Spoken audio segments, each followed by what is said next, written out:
Just as a warning, I'm not doing as well today. Is Katie not doing as well today? Have a slight sniff. Slight headache. It's a very general slight tired. And that kind of thing. So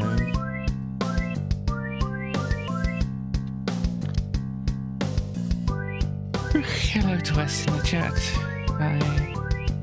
Yeah, depending on how things go, whether I kind of, because I took like a ibuprofen to try and get rid of the headache. I've taken some antihistamine just in case that can help with the sniffles and things like that. Also, no, not anything else. Well, yeah, we'll see how it goes. And that kind of thing. There may not be a lot of energy in a Katie today, and it might not appear. So just be warned. Then again, it might be okay, but who knows? So yes, let me see. I have a few things. If I go over here, is it? Yeah, you're doing that, are you? It's good for you. Where is that coming from? Ah, dear. Is that coming from you? Yeah. For some reason it decided to grab that with the second webcam thing I use. But I wanted to show people, because I mentioned previously about like the morphing software stuff that was on the Amiga, and I couldn't get the one on there to work, but I did find there was one, at least one available online. And so what I did is I created a simple little morph between some of the things you may have seen on this stream previously, which looks like this. So we have the Nigel Mansell up there, and the kitty over there. And you can see them morphing together. Obviously, this works a little better when things are of the same art style and such like that. And yeah, it's the end of the video. It's not looping. But yeah, you can see Catgirl like indeed. It's Nigel.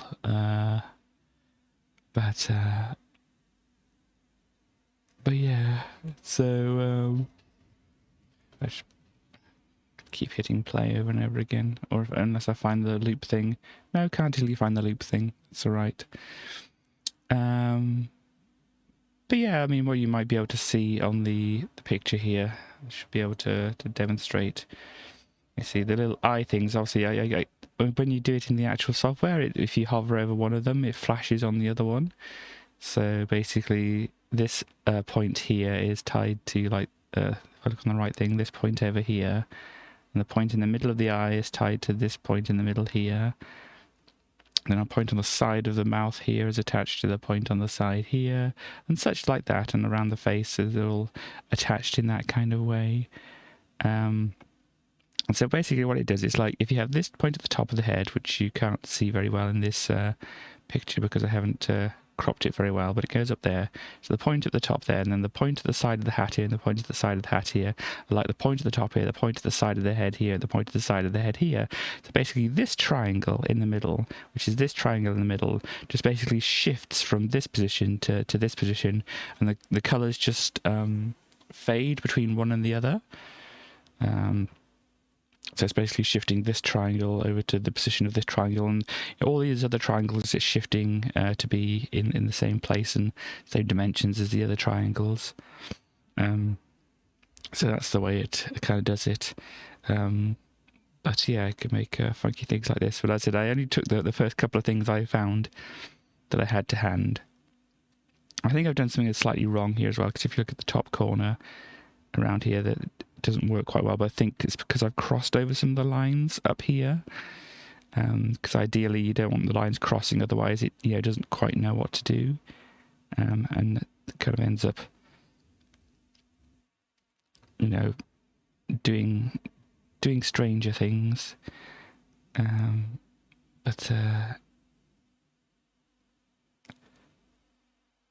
But yeah, that's a fun thing that, as I said, you could do as early as the Amiga, but you can imagine how slowly it would have gone on that. It is a very cool thing. As I said, if you get things which are better suited to each other, you know, not an actual kind of like pixelated face and then a vector render in 2 colors, you know, then you get something that would look a little bit better than that. Katie's silly tale of the day.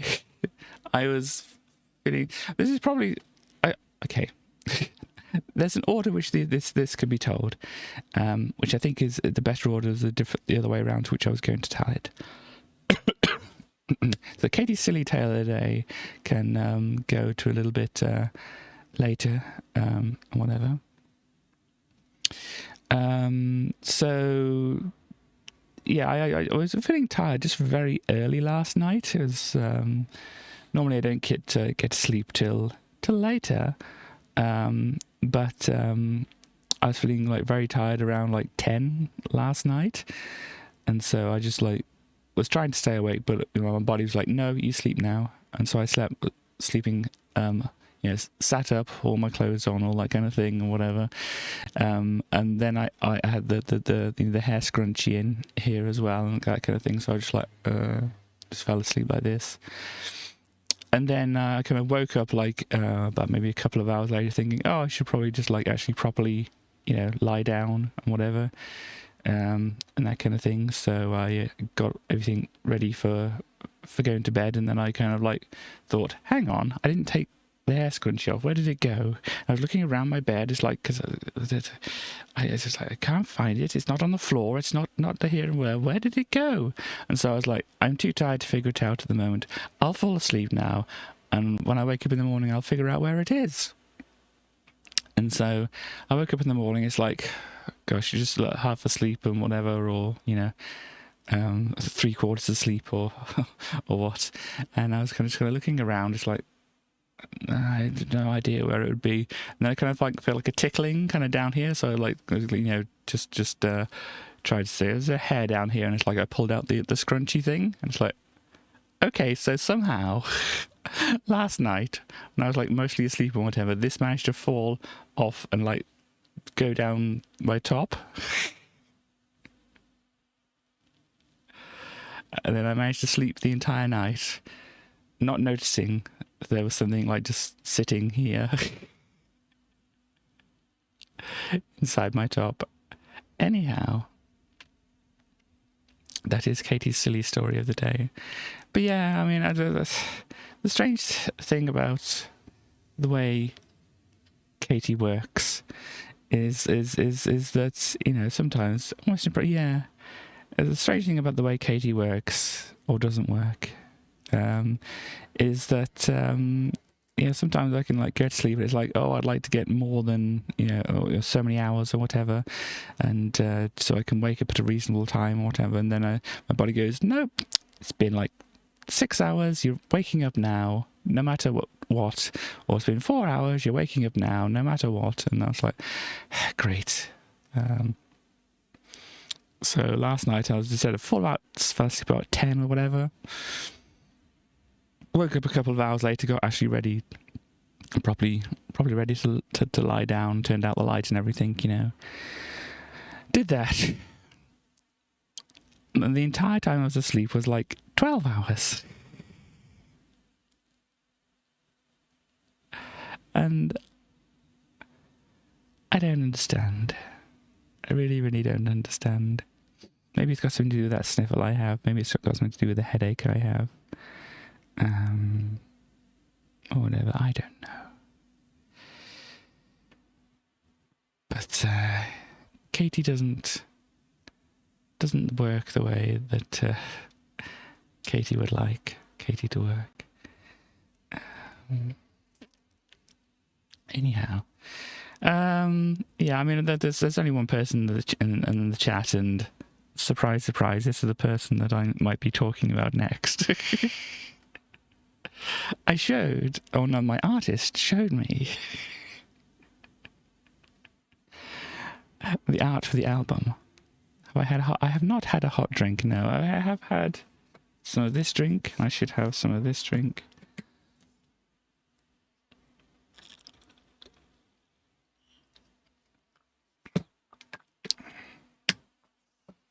But my artist, who may or may not be West in the chat, showed me the artwork that they've been working on for the album. And I was like, maybe that could change, maybe that could change, maybe that could change. So, almost needless to say, it's going to take a little more of a while for the art to be ready, but that's okay, because I think it's going to take a little while for other people to be ready to be able to, you know, be around to watch or listen for the album introduction party or whatever. Party seems a little bit, you know, a bit too high energy for a Katie. Album release brunch or something, I don't know. Album release afternoon tea. Should do that. That might be interesting. But yeah, something a little less woo party or whatever. Anyhow, sounds good, yeah. But that's just basically,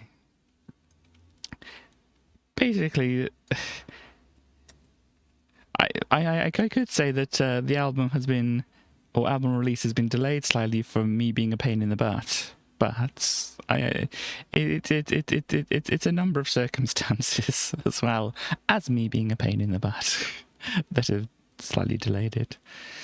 Ah, gosh. We have Sedan over here to play today, and it's not that I don't want to play it. It's just that I would like to be more awake to be able to play it. But I think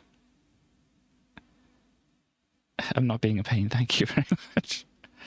I'd like to be more awake to play this, but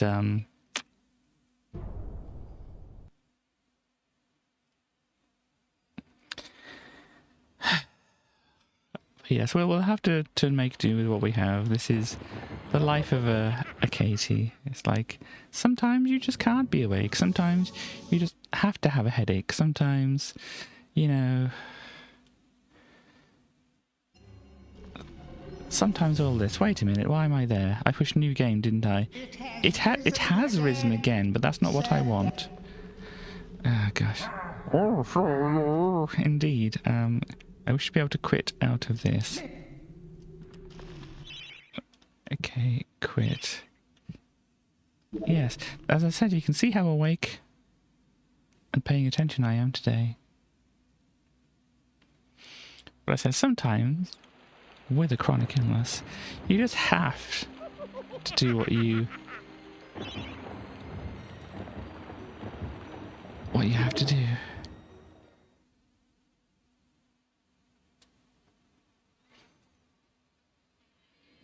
So here we go, this is where we were, and we were going either to these spooky cornfields over here, or we're going up to the Enchanted Earth, which can't remember where was where. This map looks kind of big, doesn't it? I'm just looking at things here, we've kind of got like a border around here, obviously bordered by sea and stuff like that, and mountains. You can see if we go up here, we got the similar thing going up here, we've got some mountains and stuff over there, so we're not likely to be going any further over that way. But if we go over here, it looks like the coast carries on up that way, so we've got quite a bit of land to cover there, and can't quite see the end of it up there either. I'm not sure which one of these to do, but as I said, I did look up some instructions for the game, and the instructions say, when I find them, the L1 button, which I'll show you in a bit, the L1 button is target selection, the L2 is side steps, and then the L2 and R2 buttons can turn the camera around. And if you push them both together, you look through Dan's eyes. So I will get this back up. I was wanted to say before doing that, it's going to stop making noises.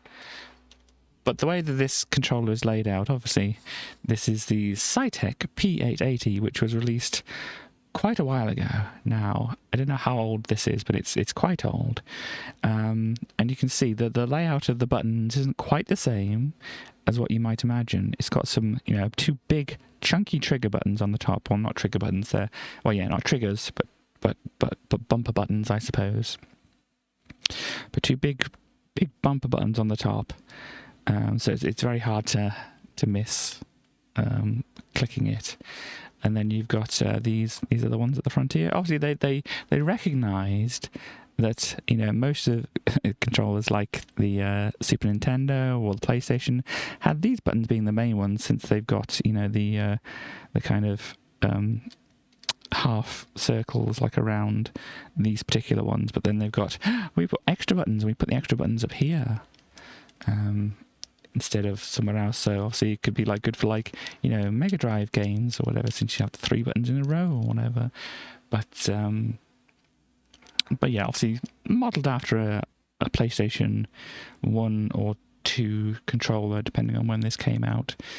But yeah, quite an old controller, and before things got very standardized in there. This is it's a new novel thing. We can add the buttons here instead of there. So my L1 and R1 are actually these two up here.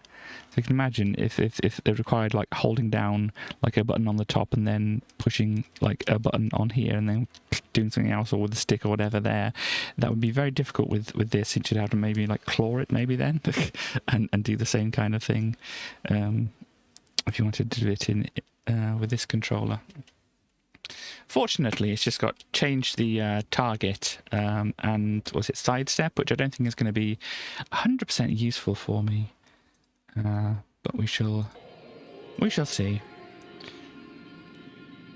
Let's go into the level and see what this one was like. And watch the cinematic again. Sedan opens a thing to a scary looking wood, and oh gosh, there are demons.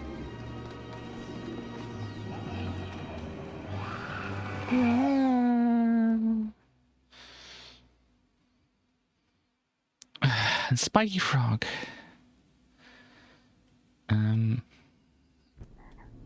Oh yeah, the frogs attack, don't they? So I have my slash, but apparently I can use... Oh no, I can't use the... Unless I've got the wrong buttons. No. Unless I didn't map the buttons. Maybe... Hang on. Ow! This is a bad time to be trying this. This is a sidestep button. No, this doesn't seem to be sidestepping. I may not have mapped the buttons. Oh gosh. Well, whilst I mess around with all this thing, this is why I've got this. Whilst I mess around with that, please enjoy some KTTV. Okay, welcome to cooking when you don't have a lot of energy to... We have some powder flavour that goes in after. We put this in first into there, a couple of scoops of this stuff into there, and we put a spoonful of that, the tiny spoons, the teaspoons, I think they're called, yeah, teaspoons, into there, and then afterwards, and then you just kind of shake it up and whatever. Hang on. Sorry. So here we go. We got the stuff here. There's powder and other stuff in here, and this is the lid that goes on top of that. Now I'll do it a shake, and then we can eat it and stuff like that. Oh, by the way, I thought of a better title for the series here. We could call it Cooking Without Spoons. It's a good idea, I think. Oh, also I feel I need to add, not sponsored in any way, but this is the shaking up thing. You just kind of Ooh, do this a bit. See? You'll shake it up. Maybe do a bit of this. Oh gosh, but you know, if you're not that, got a lot of energy, then that might be a bit fast for it. But anyway, you can like have a blender as well if you want. A little hand blender could do it as well. But I normally just like do this a few times. It's mostly okay. You open up and you have a drink, and it's all lovely. Hang on. Oh gosh. Hang on. Hi. So yeah, I made the drink stuff, and now I'm going to drink it. Oh, hang on, let me turn everything around so I don't poke myself in the eye. Gosh, that would be a bit embarrassing, wouldn't it?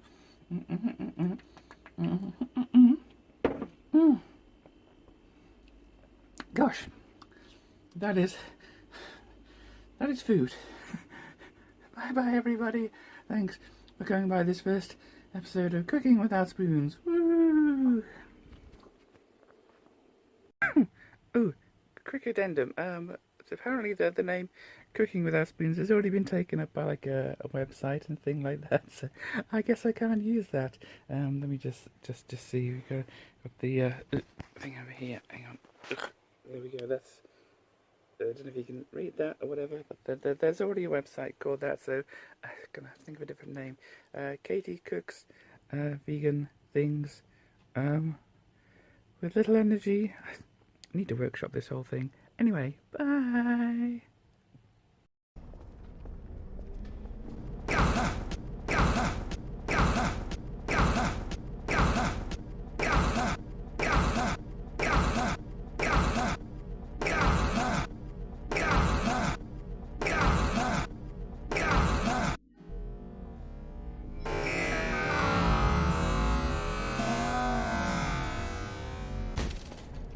What?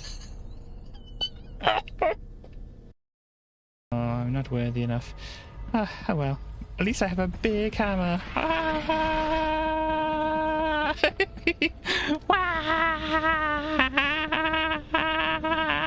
I'm Daniel Fortescue, don't you know?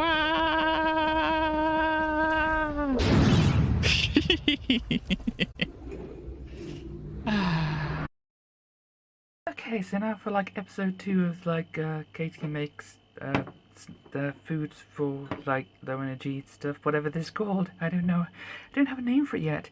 But this is called. This is about how to make snacks in a bowl. What we need is a bowl, and then we need. Hang on, let me try and do this. Boom, and some snacks. Did that work? I hope that worked. Anyhow, so we've got the snacks, we've got our bowl, and whoa, we're halfway there. Well, maybe like two-thirds of the way there, because we need to just put this all in. But not like that. That's not the way we do it. This is the way we do it. Let's try this again. Ta-da! And there we have the snacks now in a bowl. So you think, oh, this is the end of the thing. And yeah, if you don't have much energy, then this is the end of the thing. Just like take that away and whatever. But you can also do something fancy. Like let's do like a fancy video transition to get to the next part. Woo! And here we go. We have now a drink. And wasn't that a fancy transition? I know something about transitions. That was fancy. Ha ha ha. That's a joke. Get it?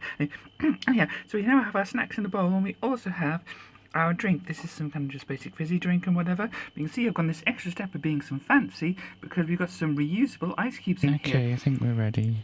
They're good because you don't have to worry about running out of. Shh, past me. Shh. So hopefully this is going to work. We shall see. So if we put resume. See, if I push one of the shoulder buttons, it comes with the little camera thing on the bottom now saying, no, this doesn't work.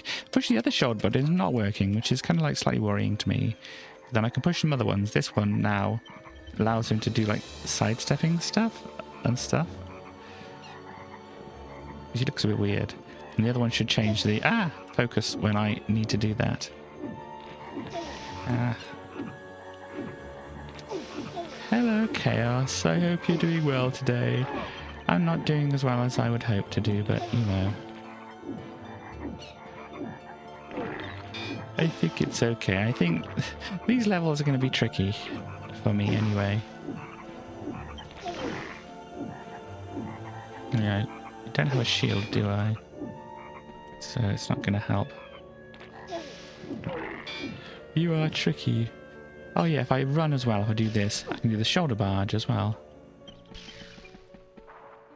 Which is good. Can I turn the camera around? I can turn the camera around. Can I push the other button? For some reason the other button is not working to turn the camera around, which is very weird. It's like, you did say that this other button would turn the camera around. For some reason it's just not working. I don't know why that is. At the moment we'll just have to settle with rotating one way. But then again, we can't look through Dan's eyes if we don't have the other shoulder button working. And the other shoulder button definitely works on, you know, physically. Because I have used it before.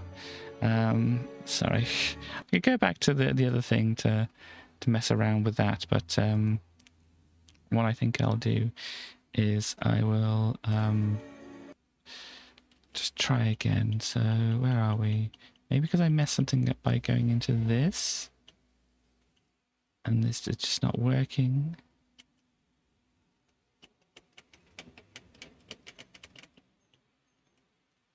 Ah, no, don't do whatever you're doing. Oh no, I have broken it, everybody. No.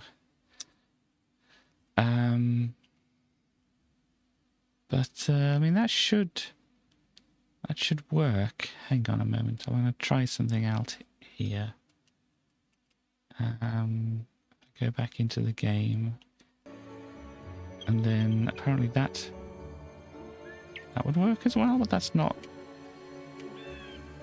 This is weird. I don't know why it's not doing what it should be doing. Gosh, what am I doing? What am I doing? What am I doing? What am I doing? What am I doing? Okay, I was pressing the wrong button. That's why it's not working. I'm just getting myself confused today. That's all. Yeah, L2. It should be mapped to things. And I don't know why it's not mapped to things. So, don't know that the other ones are mapped to anything here. So let's try doing something some other way. Then maybe I'm just going to have to come back to this. I thought things would already be set up. I thought I might have done that in the past, but apparently not. Because it's just being very, very annoying with me and deciding that it doesn't really want to work very well. So let's do that for that. And let's do that one for that one. So, I mean, it should work absolutely fine. I mean, what is that one set to? What it's saying with that one? That one's saying on 0. So, yeah, that should work. I don't know why it's not working. Because when I select it in the menu and push the button, it picks the right one. Obviously, as I said, you can't see any of this, but so now if I resume, no, oh, why have I done it? That's the slow. I don't want to do that. I thought I had things set up, but apparently that one of the buttons I remapped it to was a slow motion button. It's all going very well today. Maybe I should just like just quit while I'm behind for today. Maybe that's just the best course of action.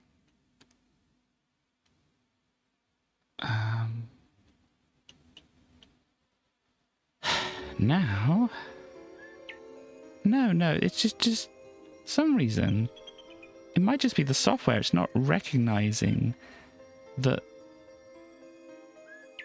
the L2 bumper is a thing. I don't know, so I can't quite use the functionality because the software doesn't want to recognize the fact that the L2 button exists. Because I even got it mapped on the keyboard. If I push the 2 buttons I mapped on the keyboard for it, it just one of them turns it, but the other one doesn't turn it the other way. It's been very, very, very odd and whatever, but at least I have something we can rotate it a little bit. And we're going to have to work with what we've got.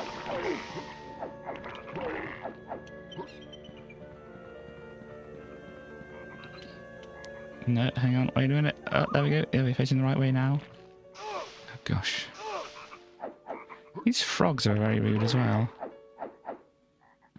Let's see the door. Can I bash down the door? How do we do that? Don't think we can bash down the door. Let me try it again. No, it doesn't seem like we can bash down the door. Probably need a key. Hang on, rotate. It's good that we have a rotate button, but unfortunately we can only rotate one way at the moment. Okay, so I think basically what I want to do in this level, the hammer might work. Yeah, apparently my other thing, this other button that I've got selected, will select different things for targeting. We can pick different targets with. Is it just not recognizing that the L buttons exist? This is what's happening?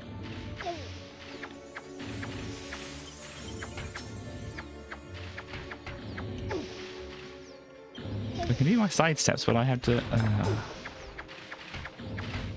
I think that just the entire software is not recognizing the L buttons existing. Yeah, we don't want to do that. What do you say?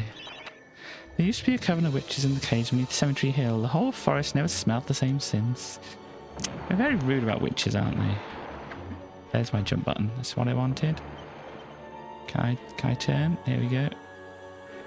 Can't see anything, but I can turn.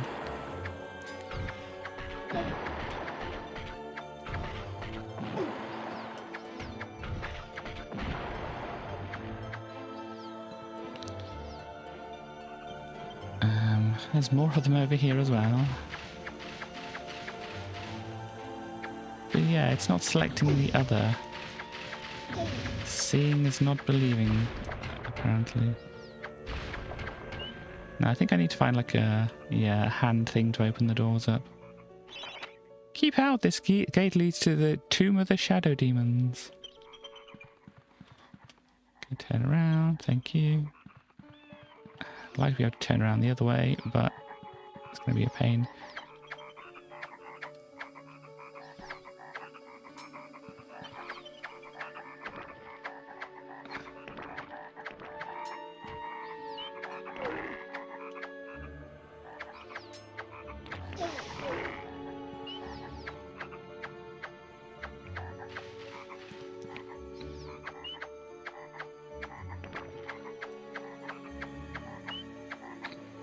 I just, even though it's targeting, you can see that little thing following.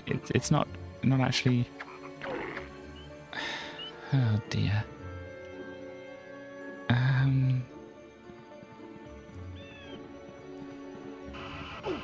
Oh, there's that. Another one of these.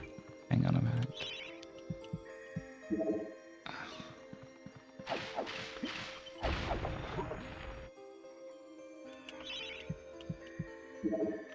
I'm guessing the, oh gosh.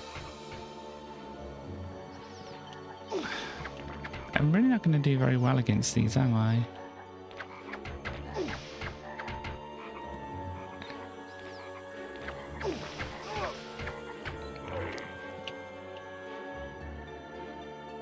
Where are you? I know you're around somewhere. You went over there, did you? Okay.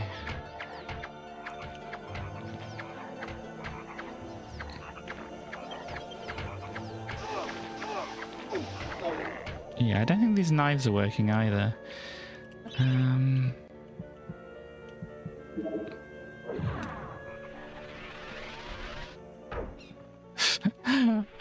It's good that it just wasted it because it hit something that it didn't really recognize as something it could hit.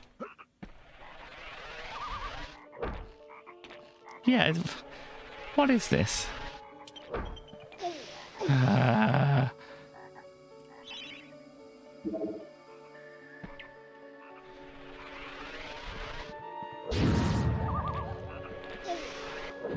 Thank you, Chaos.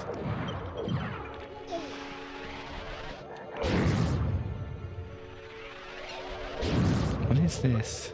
Oh, it's a recharging thing, isn't it? I'm not feeling very good today.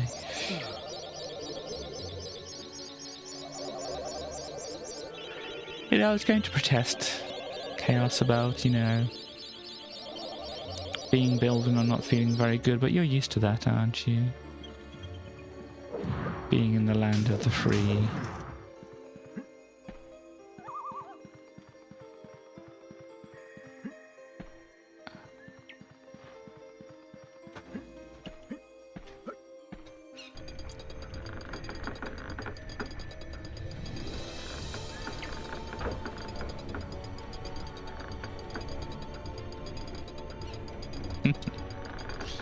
Indeed. Okay, I'm going up again. Wasn't quite sure what was happening.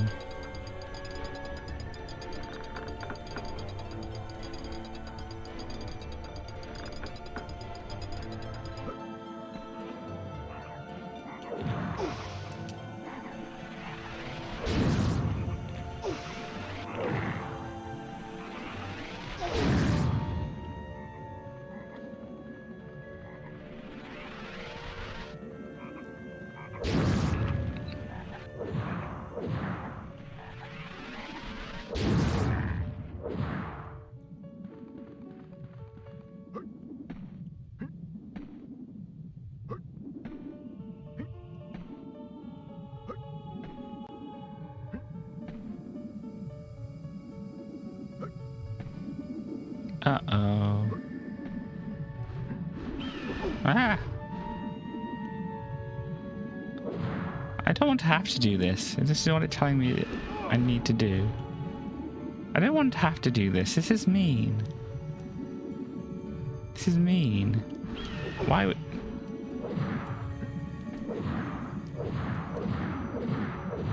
Okay, I don't have to do that.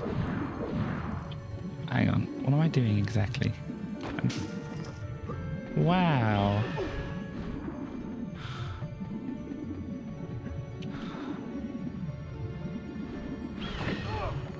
Oh, copper shield. How useful. Oh, no, the earth rune. Yep. Sedan is a Sadiq.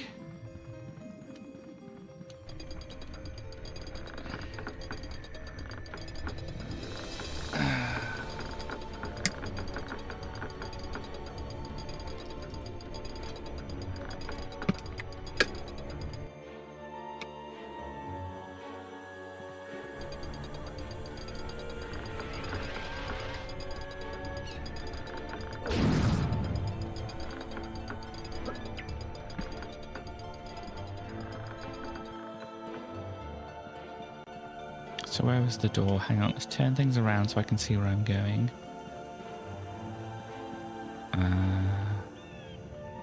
Nope. Nope.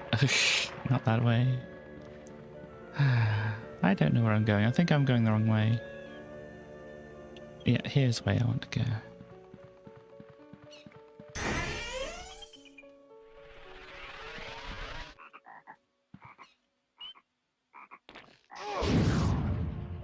I don't think that actually hurts them, though.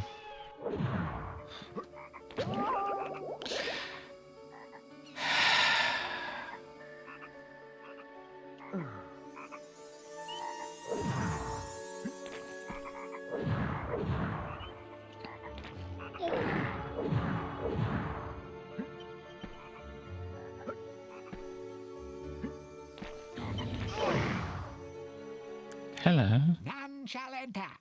The shadow demons are entombed within, separated from the world of goodness and light until the earth cracks open. No one, not even the Dark Lord Zarek, can release them without the shadow artifact. Leave now, or share their doom. I'm all about sharing.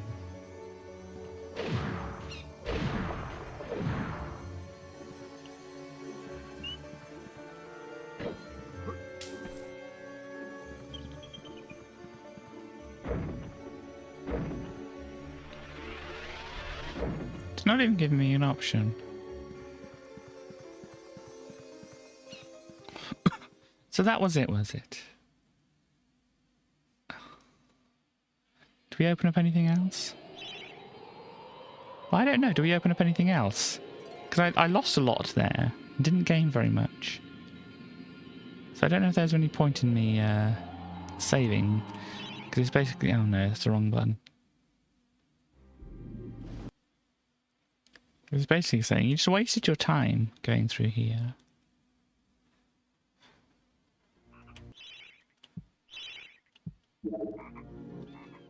So in order not to waste things...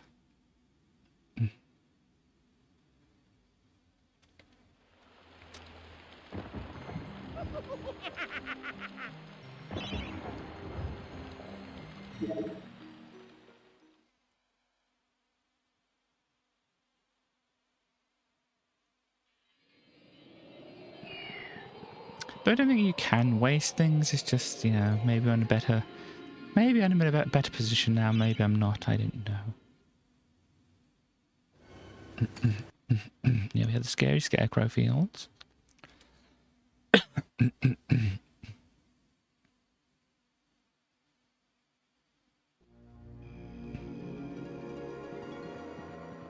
What's this like? Don't go into the corn. No, don't try to. See, I don't understand that.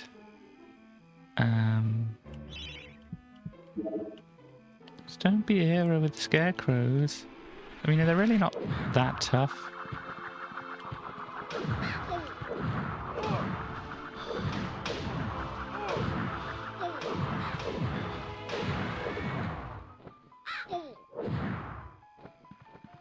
She says getting quite a bit of a health bar taken away there, but we're saying. What? Is that you, Crow? See, then...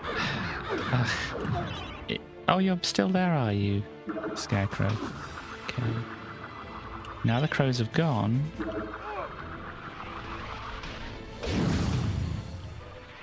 You gone now, Scarecrow? No, you're still there.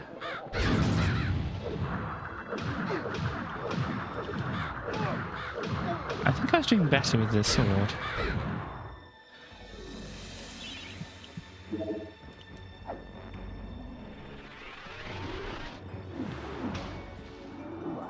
You are yourself.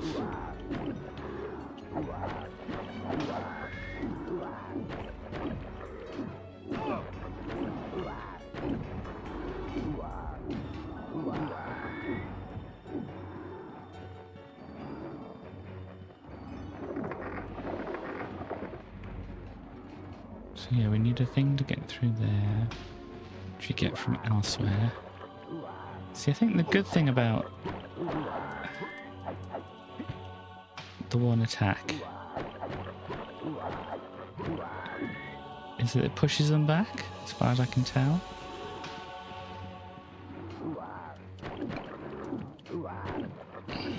Maybe it does the same as the other one, but... Can I turn the camera around here? I can. And there's nothing in here. Though I do have a fiery thing. Where I'd use that, I don't know. There we go. You sell things, don't you? Yeah, I did lose some things in the past one because I used a bunch of the knives when I didn't really need to. Who are? Maybe it doesn't whack him back any more than this one does. And there's the big metal giant thing, which I can't do anything about until I actually walk in here. Walk up to here, and then, oh no, the metal giant is alive. Now I have to go behind them. And now I have to shoot. Hang on. Shoot at the head. For some reason, I can't just shoot at the little goblin beforehand. And then we wait here. And the thing appears over here.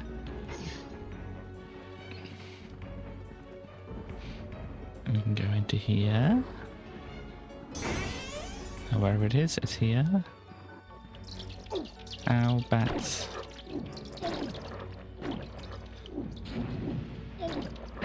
club there. I don't want to hold the club. Why would I want to hold the club?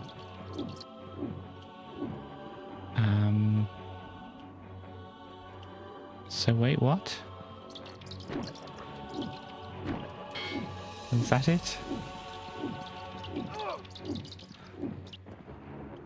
Hang on.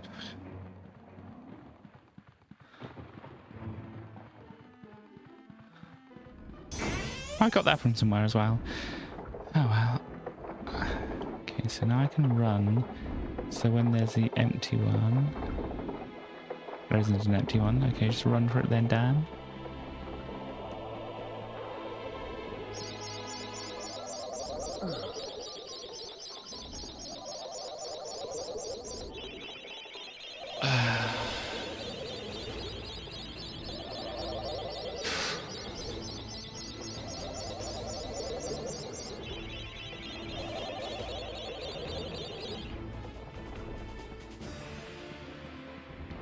I remember last time dying in these fields.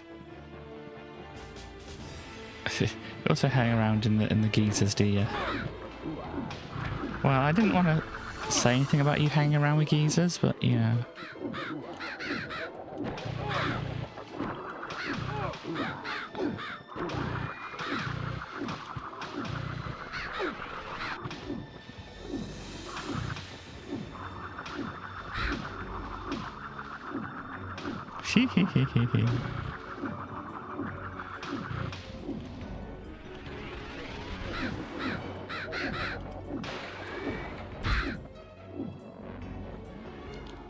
So I think that was a reasonable tactic to deal with them.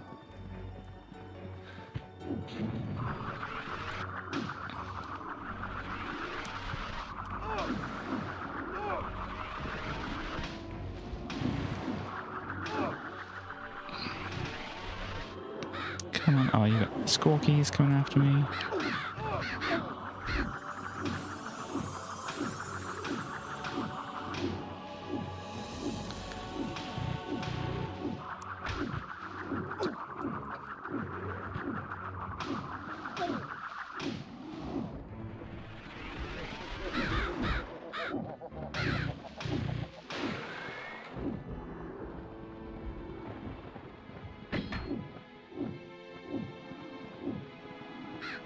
Come on.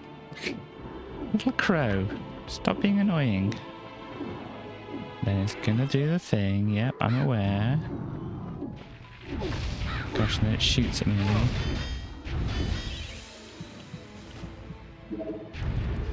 And so then I have to shoot at it. How do I shoot?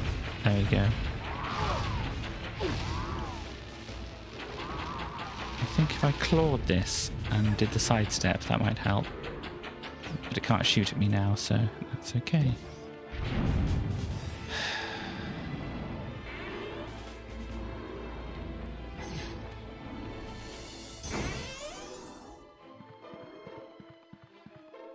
Okay, now I want my sword back. Ooh, ah.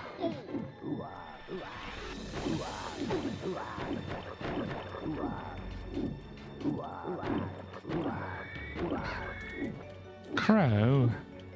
Why are you here, Crow? What does that say? Okay, they're sealed within the chest somehow. Can I break down that door? I must have this barge thing for some reason.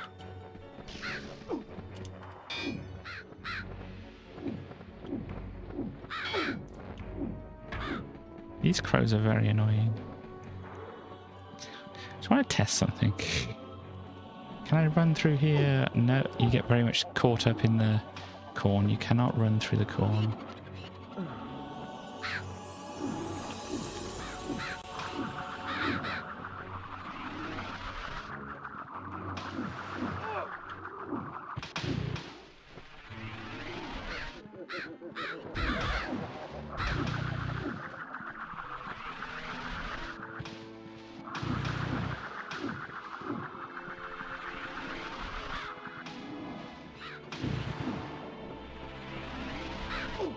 Hey.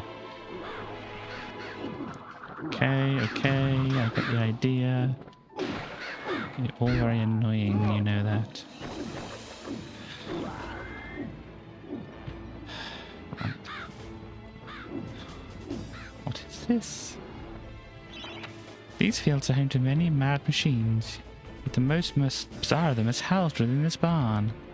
Neat. Rotate. Okay, you have to go the long way around. Oh no, there's more scarecrows.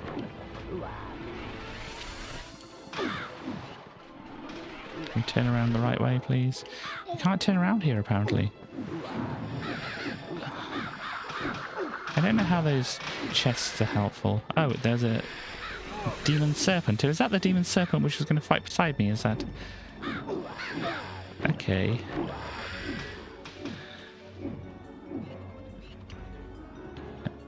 Rotate. There we go.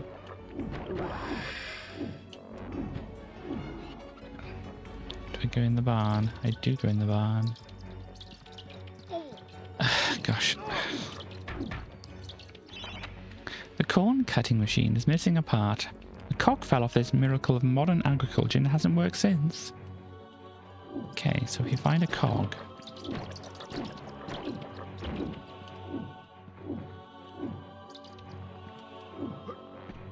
Can I jump? Hello, snake. My snake friend is still here.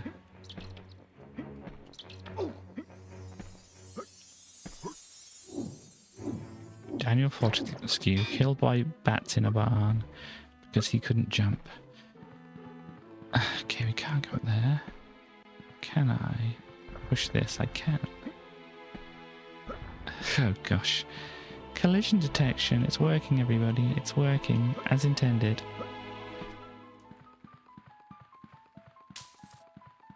Cool. What does that do? Oh, it lowers the thing. Okay. It's a spider combine.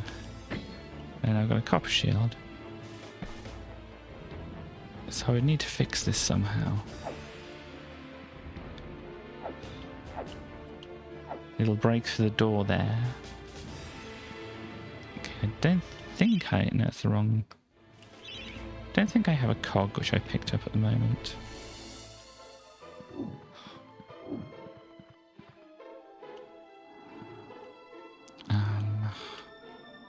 That's a fence there.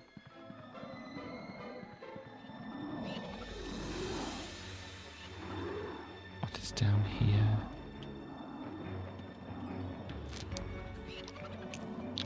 Money, okay.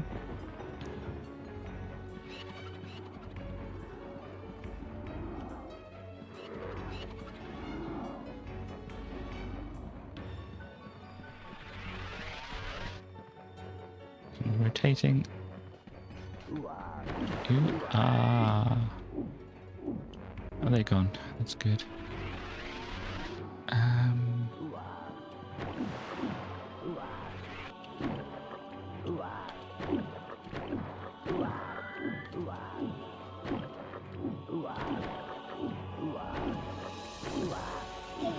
Okay, so I think a thing that I can set things on fire with.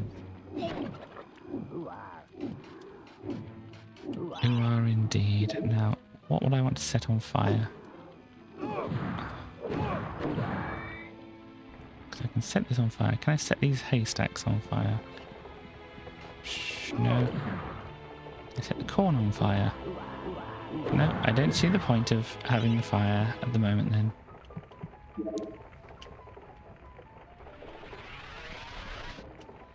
Now turn the camera around.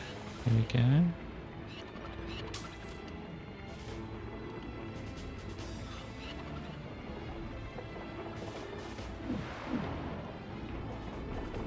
So, 1, 2, 3, go. Oh yes, this thing. I got greedy last time. Ah, I fell in a hole. No, duck. Duck Dan. Sedan. This happened last time. You know what? I don't feel like playing this today. It's being mean to me. Let's go back over here for the moment. I don't have the energy to... Yeah, I don't have the energy to mess around with that today. I'll show... If Chaos is still around, I'll show you the thing that I did before. Let me just do this here. If I go back to this is the thing I did. Chaos. We can change Nigel Mansell here into a cat.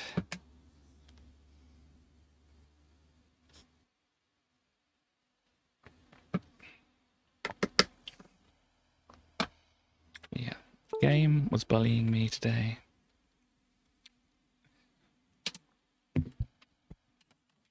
So maybe I'll try and figure out what's going on.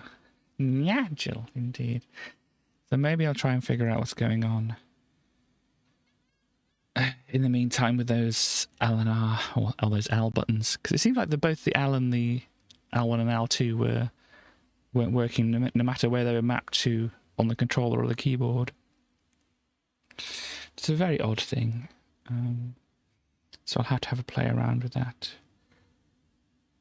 But yeah, that is the morphing. The mighty morphing Nigel cat. Or mighty morphing Nigel Mansell, yeah. Yeah, I'll keep this screen up, why not? Because what we can do, if I remember where things are hidden, we can look. We can look when it loads up. There we go. Hopefully you can see that. Oh, you're not going to be able to see that because Edge really likes being annoying. There we go. I think this is all I have energy for today. I don't have energy for a game messing me around. But here we go. This was the March of 1993 issue of Amiga Power. This is the one that had the Sleepwalker and the Body Blows on the cover. So let me get the pages set up here. And this is an advert for Sleepwalker. I don't know if we saw this. I think we did see a bit of this because they had the pop-up looking book here. A bunch of different things, which looks cool. If they could actually make a pop-up book of that, that would be neat.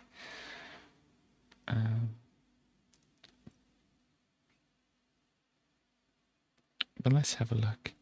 Lee is having a restless night. Sure, he's fast asleep, but that won't stop him taking one of his nocturnal journeys. Fortunately, our sleepwalker has a courageous canine companion who will try his utmost to protect his master from coming to any harm. Lee's faithful mutt, Ralph. Lee's four-legged friend is zapped, bashed, clobbered, pummeled, singed and squashed. But nothing will stop him from performing his dedicated duty, although the odd fire hydrant may distract him. It's all par for the course of a knight errant. Pop-up book on the history of pop-up books. Gosh, that would be interesting. Possible in some interesting ways as well. But I don't believe so. I mean, I don't know, as much as it might surprise you to learn, you know, me with having a bunch of different pop-up books and such like that. Might surprise you, I don't know everything about pop-up books. But it's all part of the course for a knight errant. These midnight meanderings take him to the most hazardous of places. The creepy graveyard, the gooky zoo, precarious construction sites, and the traffic-strewn city streets. But Lee's loyal rover steadfastly guards his master from all impending dangers, with painful consequences. Featuring sound effects and speech created by Lenny Henry, and superb cartoon-style animations. Oh...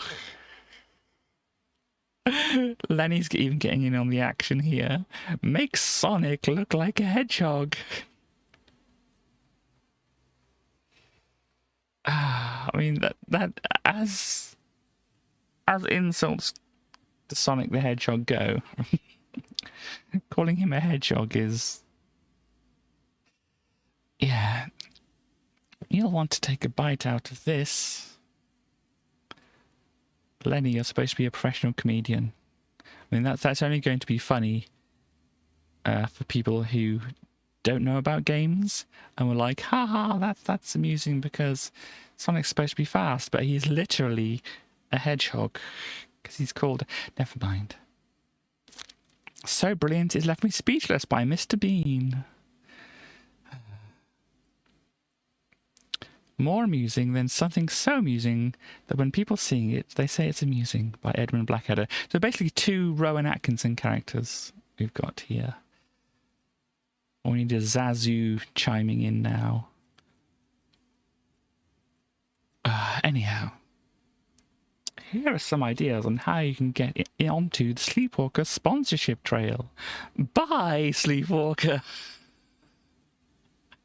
A decision you will never regret. Oh dear. The game is voiced by Lenny Henry and worked on by some of Britain's finest comic minds and a couple of gits who happened to be around that evening. A donation from the sales of Sleepwalker will go direct to comic relief. So we have to take that into consideration when we eventually play it. Apparently, it was worked on by some of Britain's finest comic minds. Take part in the Great Sleepwalker Challenge, which will be invading all the big retail chains during the weeks before Red Nose Day, March the 12th, 1993. Organise your own sponsorship challenges like beating your highest score, take on your dad or your teacher, yeah, give them a thing or two. Or even your school, take on your entire school in a sleepwalker contest. Oh, okay. Dream up your own hideous challenges to harangue your friends. I thought it was going to be like a fight club or something like that, but never mind. And remember, all your efforts will help Comic Relief to fund projects in Africa and the UK. Every penny raised by Comic Relief in public donations and through the sale of merchandise is allocated to a specific charity project. So there you go. Are we having down here? So Lisa would just like to say so long, farewell, Alfreda saying goodbye. Tim T would like to say you're not as confused as I am. Well, I'd like to challenge you on that, Tim. Home again, jiggity jig indeed. We just cut up our staff writer with a chainsaw. Does that sound fine? Indeed.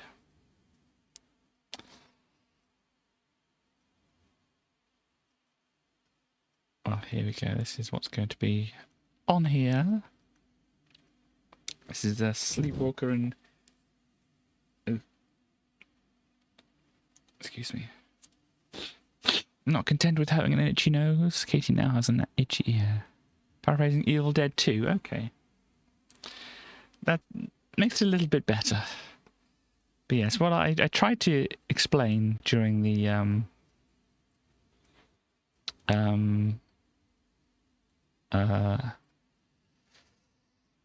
gosh. When playing the game, what I tried to explain is this control system. So basically what you do is you push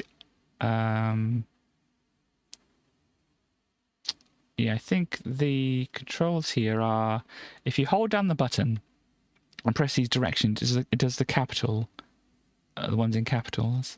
And if you don't hold it, it does the ones in brackets, I think. I think that'd be like forward, jump. I don't know, I'm getting confused. Maybe that's in the air. Yeah, I think those are in the air. Okay. I'm getting confused about the controls now. So yes, if you go just for the directions only, you'll get all the usual ducks, jumps and blocks that you expect. We're not going to insult your intelligence to show you these, okay. Special moves: hold down the fire until the power button reaches maximum, and then let go. Dan releases an electric bolt whereas Ninja goes into the spookily predator-like super shadow mode that renders him almost invisible. And with the fire button pressed, you get all the wonderful goodies over there in the diagrams. If you're in the air, then when you press fire, you get to the moves in brackets. To further confuse you, all these moves are reversed when you're facing to the left of the screen. Well, it's not really confusing. It's just, you know, you got to think of these as forward and backwards rather than left and right, really. Basically, if you push, like, forward on the stick, you'll walk forward. If you push backwards, you'll walk backwards. You push up, you'll jump. If you push down, you'll duck. I think if you go backwards as well, while you're, not pressing any buttons or anything, you'll do like the block and walk backwards as well. But if you push the fire button in one of the directions, you'll either get like a high kick, an uppercut, a high punch, a sliding kick, a low punch, a high block. Or if you like jump in the air, so you push up on the joystick to jump. And then you push, I think, is it fire in one of the directions or just the directions? I don't remember exactly. I think you have to push fire in one of the directions. If you push up, you get a super high kick, or you get a flying kick, flying punch, or a reflector bolt. Whatever. So this is a way to, with, you know, just a joystick and a button to get a bunch of different moves. And if you, as I said, if you hold down the button for a longer time, they'll power up and then do their special move. And Ninja over here has a bunch of kicks and punches. So basically your low punches, low kicks, low punch, high punch, you're all kind of around here. High kick over here. And then you got like a sword roll thing here, and some various other bits and pieces. Oh, if you just push the fire button, you get the ninja death roll, is that? And this one you get the roundhouse, and then you hold it down, you get the different thing. Okay. I'm confusing myself, but yeah, you basically get different things whether you're holding the button down or not. And yeah, I think you may have got the idea.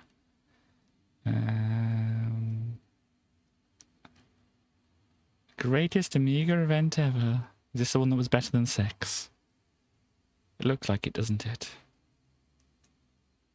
All these people are having a time that is better than sex.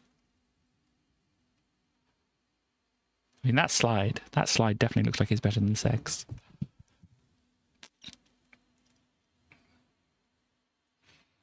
Oh gosh. The title of this one. So yes, you've got Woody's World. So basically normal platform kind of things going on here, but this is Woody who wears pajamas or a king's outfit or whatever, I don't know. I should probably change the title of the stream as well, so people don't think we're playing Medievil. I didn't, yeah. Game was bullying me. I forgot to change the actual tag over to Medievil. So there we go. There we have Woody. We have apparently Winona Ryder in Blood Spurts for All in Coppola's Dracula, starring Gary Oldman and Winona Ryder. So there you go, got some Dracula action.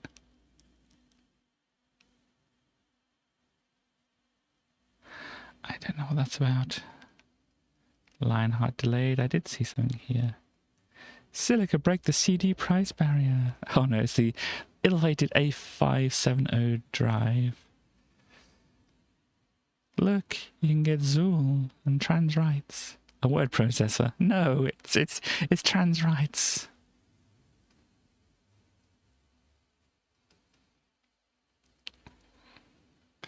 Oh dear. Trying to confuse everybody. Who's watching The Watchmen, man?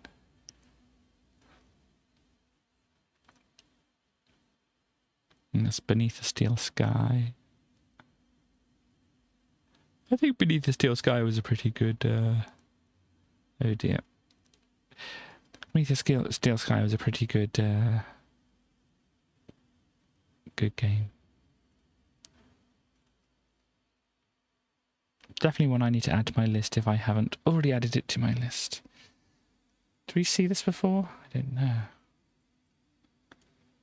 Downtown LA 2004. A rooftop in the Crimesville district. Chaos, I don't know if you've ever been to LA, especially around 2004. Do you know if they have a Crimesville district? Or had one around then? I'm just gonna ask one more time. That's if you live long enough, pal. About time you saw my point of view. So your point of view is getting punched by yourself. Interesting. Yeah. Now, where's Apex? It's a shame certain authors didn't have that available to them. Anyhow, nice little workout you prepared, Prof. Yes. And now we know where Apex is. The real action starts. After a few modifications to your genetic makeup. Wow. Hey, Scott, it's time to hit the city. What's this? Come on, you guys. I just got Apex in my sights. But you've been playing superhero all day. Yeah, ain't it great? I do like... Well, first off, this is... the kid who's playing the game. It looks like he's crying while playing the game. It's such a good game. These superheroes are crying all the time wearing my Psygnosis t-shirt. Ah, gosh.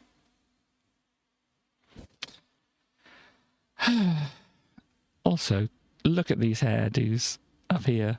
This is so 80s. Come on, everybody. We're in 1993. Who still had those kind of hairdos in 1993?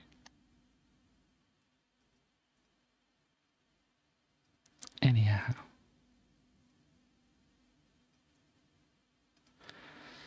God, look, it's another football game. It's Desert Strike, which we haven't seen a lot about Desert Strike. Going to a retro party, okay. From like... Can you have retro parties for just like a few years ago?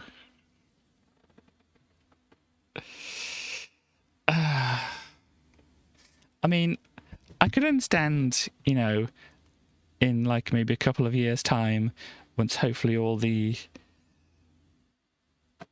pandemic nonsense is out of the way, then people will be like, hey, let's have a pre-pandemic party, or whatever.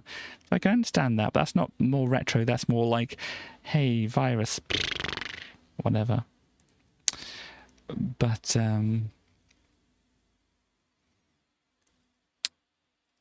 yeah, I don't think we're having like 2015 parties, woo. But yeah, this is Desert Strike. You play a helicopter, and you get to fight against urinals, apparently. Though I think that's meant to be a satellite dish. Basically, yeah, you fly around the desert a bit and shoot a few things. This is your map. You normally start out on the thing here and you fly in, you shoot a few things and you come back.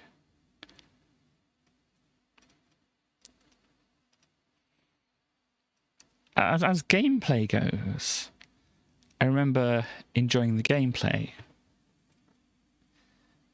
But obviously as settings and story goes, we'll have to find out. But yeah. It's Chuck Rock too. We haven't seen a lot of Chuck Rock, as I say. But there's the baby doing a smash, and here's some more frames of the baby. This is baby Chuck. There you go, doing a balance on there as well, doing a run around. This is also good. Cyberspace. Hey everybody. You know this cyberspace that we're in right now? It looks exactly like this, doesn't it? I mean, tag yourself.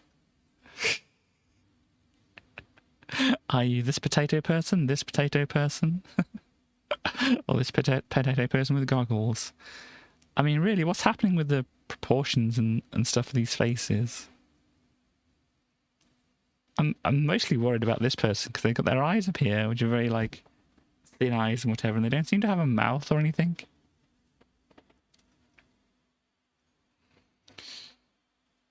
Oh gosh, they really don't seem to have a mouth, do they? So sorry if I'm being insensitive to you, computer game character. But yeah, there's all this going on. Look at this cyberspace. It's a very big night of... It's a big night of the consumer's energies. I'm not familiar with whatever that is. I like the way they've arranged the people here. I'm kind of worried about where this hand is going, to be quite honest, but let's not think about that too much. Look, they may have more than one woman working for them. I mean, as far as I can tell by names. Well, we got a she here as a pronoun, that's good. Do we have any other? Yeah, she down here. So well, I'm guessing they have like a couple of women working for them at this point. So what do they say about the women? Lisa's met so many famous people she didn't know where to start. I'm so lovely, she said. The stars are practically falling over themselves to talk to me. I think I once said, fancy another drink to Violet Berlin from Bad Influence. Wow. And Jackie here says, according to Jackie, our own Lisa qualifies as a famous person. Indeed. It's because she gets more fan mail than all the rest of us put together, she said. And I hate her. I said loads of things to her, though. I said, that looks awful, several times. I've said, are you really going to make it that colour? Most often, though, I just say, no. Indeed. Okay, we've got a thing here from... But what you notice that in all that text about those two women there, they didn't say sex kitten at all. It is indeed a very good picture.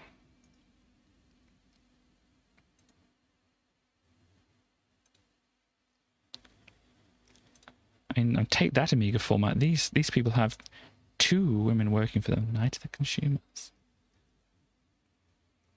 That is what that is. I'm not quite sure what to say about it, but that is indeed what that is. It looks like a PS1 style kind of game. But yeah. So the Amiga format should talk to them and say, how did you get two women to work for you? And they're like, simple, we didn't call them sex kittens. Well, that was the first step, at least. We have Legend of Valor. We haven't seen this game specifically. We've seen some like it. I think this was a demo where you couldn't really do anything, wasn't it? You, me. Oh my. And this is a good little transformation thing here. You can see, oh gosh, what is happening to them? They're going through some changes. Now they're a wolf person.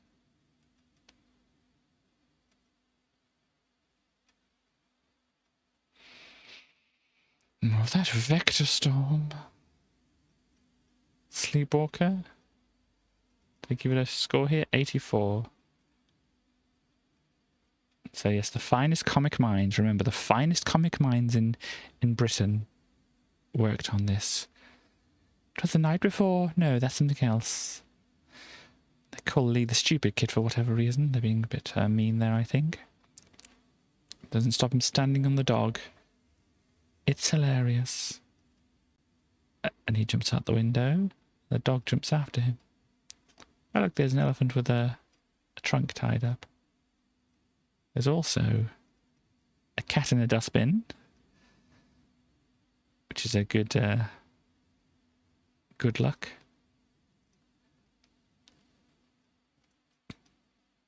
A snack. It's a very friendly looking snack. Dog is being a little bit too rough with the snack, I feel.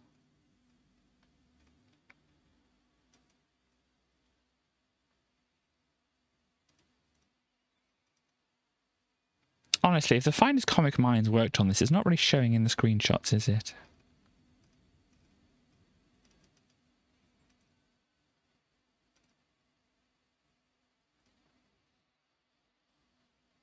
The controls can be a bit of a pain in the bum at times, and it's a bit repetitive by the end. Despite all the celebrity sampling, it's a bit lacking on the sound front too, but hey, it's all for charity, right? Yeah, so I feel if it wasn't for charity, I wouldn't be getting that. I'd like to see the ocean guy. All of this, of course, very lovely and heartwarming stuff, but just out of sheer Ebenezer Scrooge type nasty-mindedness, I've been wondering something, not just me either. We've had several letters on the subject, and the subject is this. Now, it might seem a bit petty, but it strikes me that out of a £25.99 selling price, £4.32 is going to Comic Relief. Seems a bit, well, small. I mean, I remember when Band-Aid and all that sort of stuff happened, the big deal was that about 90% of your money went straight to the charity. With Sleepwalker, we're talking about just over 16%. Is someone making a killing out of starving babies? Well, to set the record straight, we spoke to Ocean's Gary Bracey, of course, the person who's responsible for it. There's no way that they could have a pre-planned answer to defend themselves. You know, you could maybe talk to some other people who might be on the other side of this whole thing, you know, journalistic integrity, all that kind of thing. Nah, of course not. The first thing to point out here is that things are happening this way. The insistence of Comic Relief themselves. Oh, really? It's Comic Relief themselves doing it. Why don't we talk to Comic Relief and see what they say about it? The reason behind the attitude is that if people are doing something for nothing, they're unlikely to make their best efforts. If everyone who gets behind this is still making money from it, albeit at a heavily reduced rate, then the product will do a lot better. Working for charity, helping starving children and stuff, the reason behind the attitude is if people are doing something for nothing. So if you're doing something just for starving children, you know, that would be doing something for nothing, would it? It said AP. It's Amiga Power, but yes. Very good. So apparently doing work to help starving children is just like free. It's like not worth doing if you don't get paid for it. I mean, I would help the starving children, but I need money. You have to give me money to help the starving children, is what they're saying here. I don't feel like reading much of the rest of that. The smug CEO is smug and has an excuse. So there we go. That is all you need to learn from that. Once again, Transarctica. I feel like if I didn't point it out, then I wouldn't be me. Only getting 64% though. But yeah, apparently it's one of these like weirdish games or whatever. But that sounds fun. Ragnarok. Some Norse legend. It looked like some kind of like chess kind of game. Some different characters and things like that. Combat Air Patrol. Yeah, you know how well I get along with those kind of games. Oh, look. These are two people with attitude. Check out the attitude. You can tell they have attitude because they have attitude written across their arms. As I say again, I would love to have one of these tops. Definitely be wearing it and going, look, I have attitude, everybody.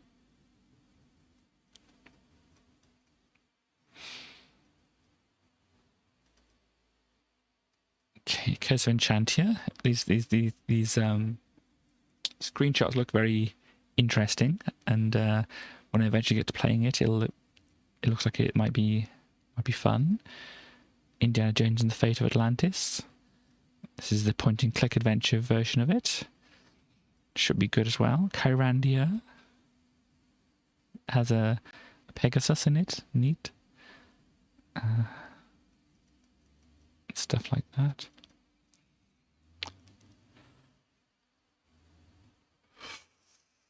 Excuse me.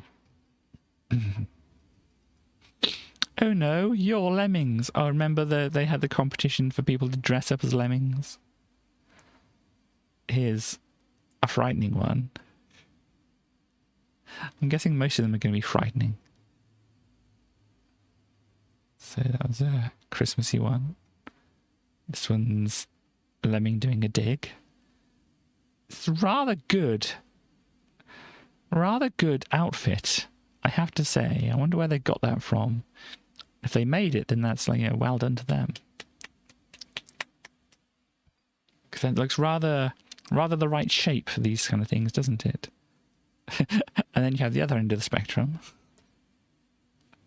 Somebody wearing just a green wig and a hospital gown. It's Bono Lemming, is it, apparently. I thought it was Michael Jackson, but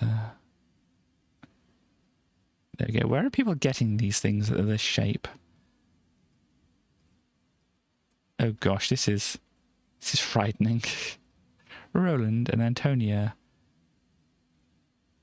Yes, that is very scary. This person just cut out a thing and stuck it to their face. Sheer brilliance. This may have won if JT hadn't already won our Parasol Stars compo. Well, why can't they win twice? That seems a bit wrong. If they did a good job again, they should get it again. And these people just did not try. They even say we tried on there. They really did not try. And there's another one over here. This person tried. They didn't quite get it right, but they tried. Yeah. Oh gosh. This is like, you know, The Ring or whatever, isn't it? The Lemming. Curse section indeed. But the winner is this one, who they still seem to have got this same kind of thing. Maybe they just sell these, but then the hands, I don't know. Yeah, very, very spooky and creepy. There's no surprise that you're behind it. Oh yes, this is the hidden again with the name, which I'm not too much behind. And they decided to go all out creepy with the characters, it seems.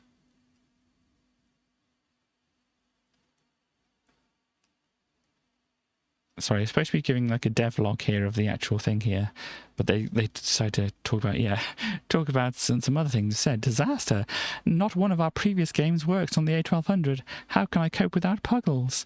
After phoning Will and telling him of the problem, he decides we'd better see if Dong, our new soon-to-be-released stunning arcade platform game, that's enough would work. Yeah. So they're still calling it Dong here.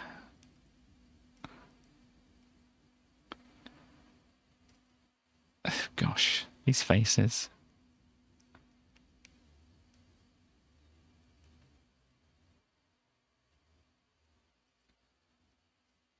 But yeah, I think I had a look at this afterwards. So the Japanese here, I think, I'm not quite sure, that was like was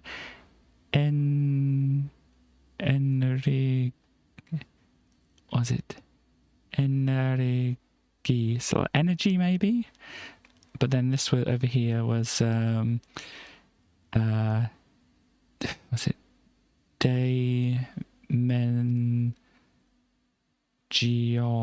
so dimension, I think. Energy dimension. This might be what it's saying down here.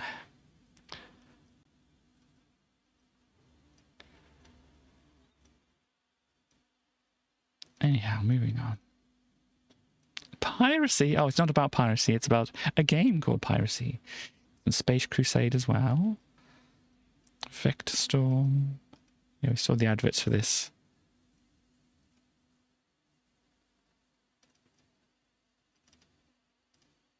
But it sure looks like that. Control system's not totally smooth. There's some lagging on the joystick response. It's basically not the game it could have been. Disgracefully expensive too, at 30 quid.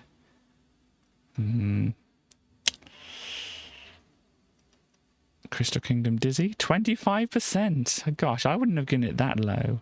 I mean, whatever. The odd nice joke. Yo there, small dude. Surfs up, says Fat Freddy. Up what, says Dizzy. Cartoon. You're whipping all over your mouse mat, indeed. Migraine-inducingly convoluted path to follow. No password for level 2. Some infuriatingly pixel-perfect jumping required. No simultaneous sound and music. No scrolling. Endless loading times. Crap front end and lots more. Wasn't this the one that had the scrolling in it? I can't remember. Maybe it wasn't. It doesn't really matter if it does or doesn't have the scrolling in it.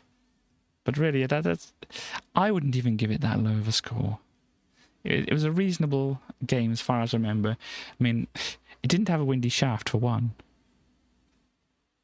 It's a Bard's Tale construction set as well. This is the Amiga format, which had these things on the front, hired guns and a bunch of other things. Sack of Cack 2. I did, yes, I did. There is that. So, you can see what it says here. In February 1992, we ran our most popular competition to date. The prize wasn't anything special. All we were offering was a bin bag full of things which we and our chums and our sister magazines didn't want anymore. In short, a load of old tat. Because we love you and because the office is getting untidy, we're doing it again. We reckon that you know us well enough to know that you could answer a few personal questions about us. Just use your skill and judgment to answer them in a witty and original or accurate way. So what are they giving away here? They've got a double-decker. Copies of Darkseid there. Some magazines maybe. Some posters possibly. Some vinyl singles. I can't read what they say on them though. Some sunglasses. I'm not quite sure what this is back here. It looks kind of friend-shaped, but I'm not quite sure exactly what it is. A very small American football. A fluffy thing, it looks like here. Oh my. Commodore 64 tapes. This one has Doc Croc. That's the Round the Twist character. So it looks like a Round the Twist game.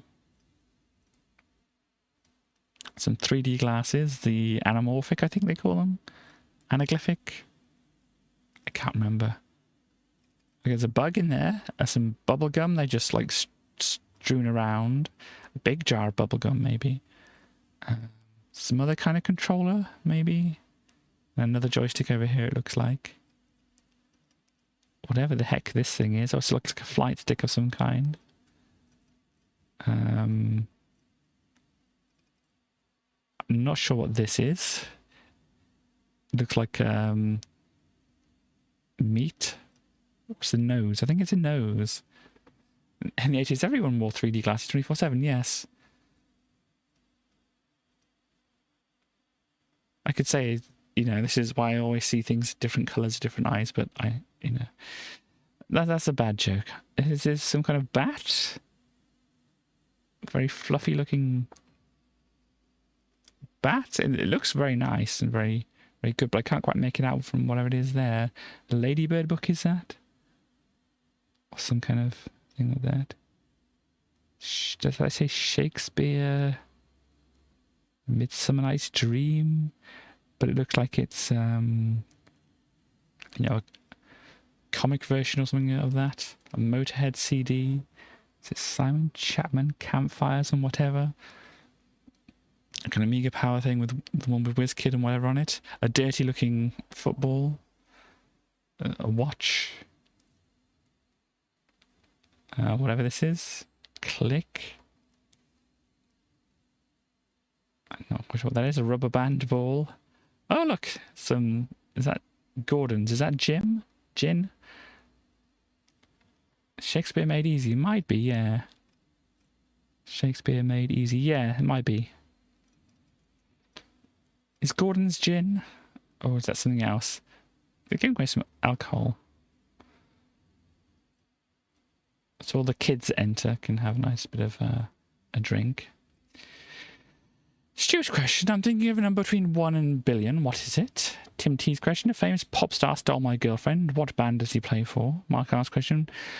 Which scores have never been given in Amiga Power game reviews? -1, maybe.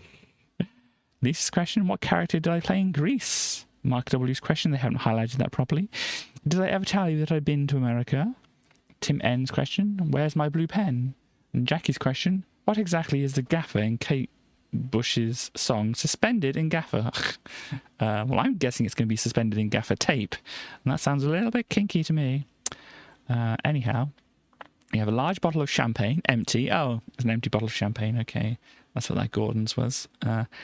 Marie Claire Predictions 93 magazine, several joysticks of varying designs, broken, 2 baseball hats, a German language version of History Line, PC copy, half a large bar of revolting bubblegum, thousands almost of different badges, the Amiga Power Christmas dinner receipt, and a bottle top collection, a hand scanner, broken, a Zuma precision controller, a coffee filter, various tubes and glasses, 3 plastic cups and a fork, a knitted emu marionette. Is that what the one thing? I don't know. A scary floating eyeball, neat. A chunk of the Berlin Wall, okay. A dental brace, half a Porsche model kit, a wooden puzzle game, small boxing glove, an equally small life jacket, a poster cover of AP issue 13, a Superplay t-shirt, pen, badge, and examples of reader art, a broken clockwork mouse, foam cricket on wheels, Tim N's rubber band ball, a squidgy American football, a free packet of Quavers voucher, a packet of snow chocks, quite a few comics, some dating back to 1979. Some tinsel, a Sony mini disc, digital watch still working, lots of little books from Total, a small football, a picture of Madonna, several bits of soft toys but not enough to make a whole one, vital innards of a printer, imitation leatherette folder marked top secret, some Christmas cards, 36 Amiga Power postcards, an AP advert Cromolyn, whatever that is, Motorhead's March or Die on CD, Pit Fight for the Spectrum, Nightbreed for the Amiga, a tabletop croquet set, an Exeter City Clubline card, Simon Champion's Campfires and Dreamtime CD, a magic plastic balloon kit, a Beecham's Hot Black Currant Cold Cure. Oh yeah, just send drugs for the post, why don't you? That's a great idea. A Slade Flexi single, a book of HMV discount vouchers. I'm wondering back in the time whether that was the stuff which had the stuff which you can make meth out of. Anyhow, a tube of Flamazine burn cream, a Comic Relief 93 Carnos, an empty tube of Acnidazole spot cream, a Clockwork Groucho Marx nose, glasses and moustache set, a cap gun, a future internal mail envelope, a David Essex single, an eraser with an eraser head written on it, haha, a Street Fighter 2 frisbee, some chopsticks, some PC format cover discs, a purple flossy business card book, a Your Sinclair Chromolyn featuring super cool Des Lynam, a Gilday Park single, some old PC microchips, a Laughing Clown keyring, a pack of diarrhea relief tablets, a yo-yo that looked like a wheel, a stick of rock from Western Supermare, an eclectic collection of books, Buzz Aldrin's Personal Odyssey, PC Power Tips, Shakespeare Made Easy, there we go, well done West, a good spy guide to tracking and trailing, Brookside, the official companion, Flight of the Old Dog, several games demo, a cup of soup, veg and beef, an Action Man boot, a set of plastic ears, several Kinder Egg toys, the Street Fighter 2 music on CD, a fascinating range of small plastic figures. So yeah, some of it's actually broken things. Oh, there's a bear head in there. Did they mention the bear head? This is not the emu. This can't be the emu. It has fangs. So yeah, I'm not quite sure what all of this is that's in the pile.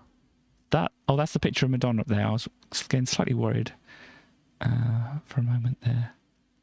But yeah, so that's basically a big load of, as they say, a sack of cack.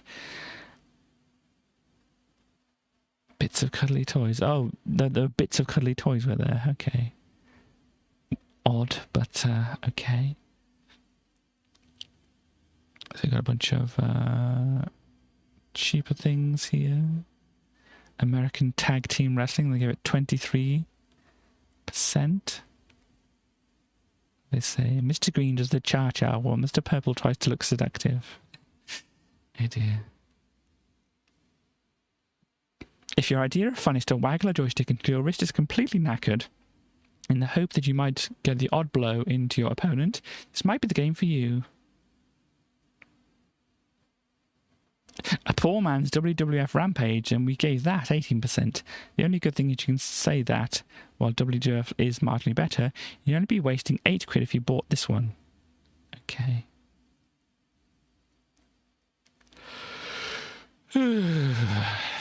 Yeah, cubic, so it's basically a Qbert thing. Flag catcher, that looks complicated.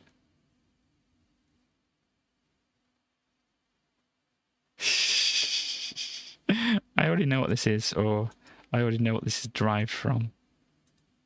Yep, I already know what this is. But it's all good, all the same. Everybody needs to see this every now and then. I don't know where I'm going, but I'm gay. From to. A good gay cat. I think it was pointed out as well. This wouldn't be a good melody for this because it's where it has at least a couple extra notes to it, and yeah, I'm not good enough to figure out what that actually sounds like. Plus, there are 3 quarter notes in these 2 last bars here as well. There's only 2 quarter notes in this first, and there's no rests. So the person who wrote this out kind of had an idea what music looked like, but they didn't actually know. And I'm not quite sure this is a key signature which can exist. Let me just do a quick look up of things like this. Key signatures, images. You can see here. Yeah, I don't think this key signature even exists. Copy image link. So let me pop this over here. So here we go. These are the key signatures. And what you notice on here is this has like a flat here and a flat here. So you've got a flat on the G, and I'm not quite sure what that's on, but there's a flat on the G at least. And if you look here, the flats, that flat is on the B and the E there. So, and the way it happens is you get the one on the B, and then one appears on the E, and then those 2 stay in the same place and you add another one, and all those 3 stay in the same place and you add a new one, and stuff like that. So basically the ones they're adding are the ones right at the end here. And you could say, well, they're going for this other clef here. That looks like it works, but that's the bass clef. And what you'll notice over here, they're using a treble clef here. So yeah, the person who did this kind of had an idea what music looked like, but they didn't look at it. But anyway, the whole point of this is that the cats write music differently, possibly, yes. And obviously they're gay as well, so they don't have to follow the rules. That's law, by the way. If you're gay, you don't have to follow the rules. Not actually law. I feel I have to point that out. But anyway, this aptly describes my own experience. I don't know where I'm going, but I'm gay. Gay people can do whatever they want. The gays can do whatever they want. I'm sure that's on a t-shirt somewhere. Anyhow, it's amazing. Also looks like a pair of boobs. But anyway. Is this some kind of columns thing going on? Or Tetris, actually, it's just Tetris. And then cubic, which is a Qbert thing.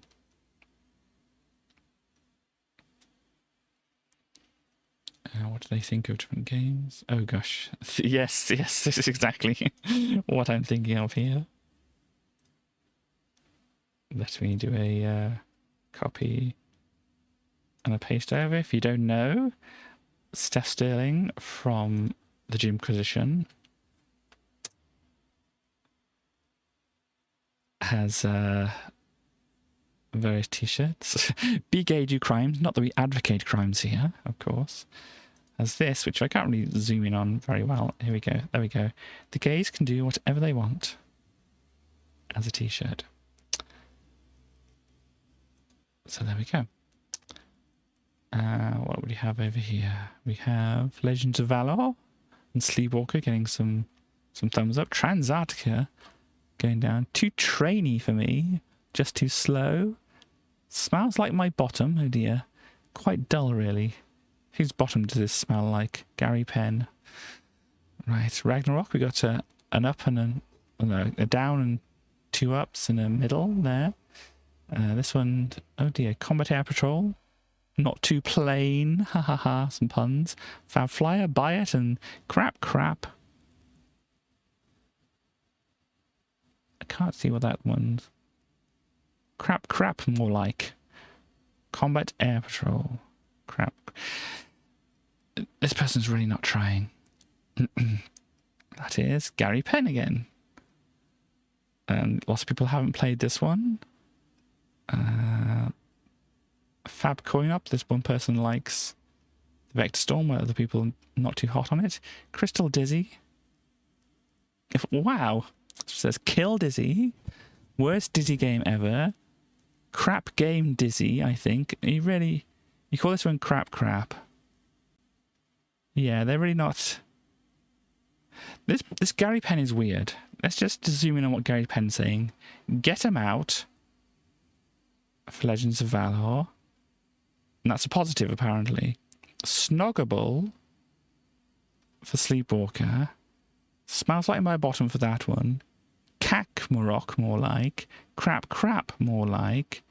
A Little Treasure with piracy there. Rubbish Conversion with Vector Storm. And Crap Game Dizzy, I think, and haven't played it. Yeah, Gary Penn's a bit of a dick, I think. Anyhow. Bard's Tale Construction Kit. Most people haven't played it, so you can't really get much of an idea what it's like. But then again, all these people hated the Dizzy game. Utter tat. Why bother? Barely playable. It's not that bad, everybody.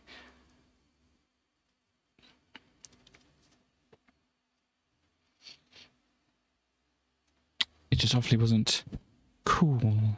Whatever cool is.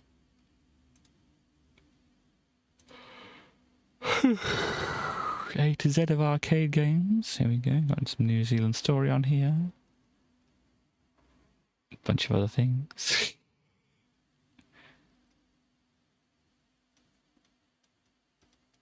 Oh, this is the bit that they... Yeah, because they stopped in the middle last time, didn't they? And they're given the rest of it here.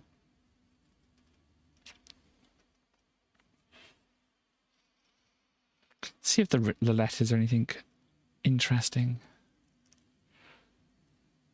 Currently sitting my Airville mock exams.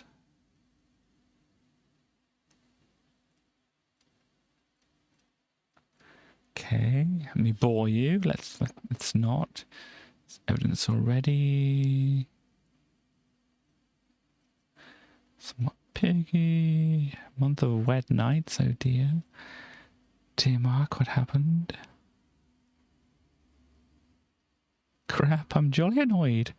I myself read your mag and always see the word crap. I am 8 and hate people using that foul language. We had somebody writing to Amiga format before, didn't we, about not using that kind of thing.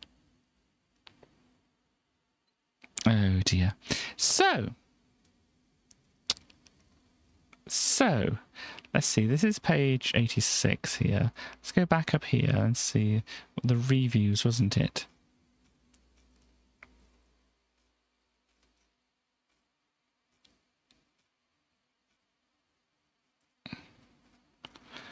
So, yeah, here we go. Here is Lisa Nichols.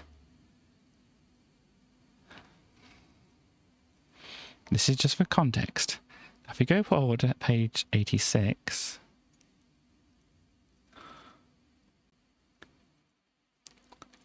Don't any of you fancy Lisa Nichols? Go on, admit it, she's a babe. Even though you're not a very pretty bunch, in fact, you're all damn ugly, you should still ask her out. If she's still not taken, then you lot are a sad bunch. Apart from Mark Ramchalk, he sees the editor. I am forever yours, Lisa Andrew, Germany. Gosh, I wonder why women don't tend to want to write for these magazines. Anyhow. What else do we have here?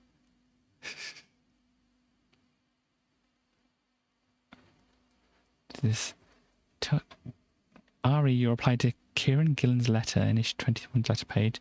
So the Amiga has 96 keys, has it? How do you know? Yeah. How do you know? Did you count them? If so, adopts Amiga Power editor type personality. Get a life, you sad man. Get out, meet people, make friends, talk to girls, and any other self-conscious twaddle designed to show that Marky doesn't only play and write about computer games all day long.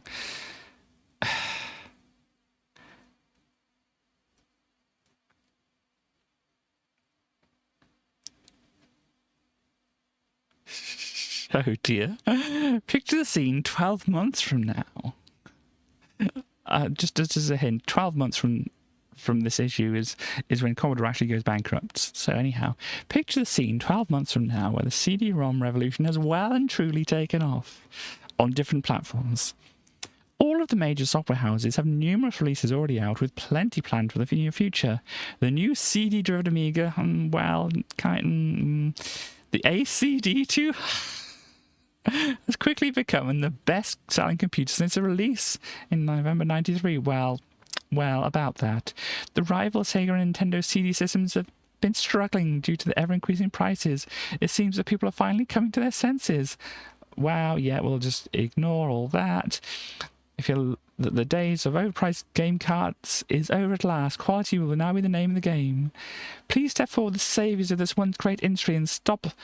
At all the leading software houses, please take your marks. Stop press, urgent news just in. Dark secrets of software houses revealed. Read all about it. In the basement of a darkened car park, several black limos pull up together. Out steps the bosses of the software entry, Mr. X, Mr. Y, Mr. Z. Listen, we've gone far too long. Withstanding the cost of piracy on the Amiga, it's time we did something to recoup our losses. Yes, with the prospects of a CD monopoly similar to the cartridge stranglehold of 1992-93, it could be a highly prosperous new year. After all, we can subject the consumer to any price we wish and still be guaranteed phenomenal sales figures. Isn't that a little dangerous? After all, these are probably people who've supported us in the Amiga for years. Can we afford to betray their trust? We're in a competitive market, after all, so the prices of our products should reflect what the consumer is willing to pay. We've seen that they're willing to pay over £60 for a single hyped card game. And that was 12 months ago. I know we're a profit-making business, but we should make consumer confidence one of our main objectives. The bottom line is, as long as we control a monopoly and pirating is at a minimum, we should be able to charge whatever prices we see as appropriate. Sorry, Monopoly, there are 3 different companies meeting, and never mind. The conclusion to this meeting is that the companies decided to charge between £40 and £65 for each CD-ROM title. Everyone buys the software and there's no alternative. Profits for 94 are at an all-time high. The punters suffer. Oh dear. Oh, there we go. That went in a different way to which I was expecting it to go.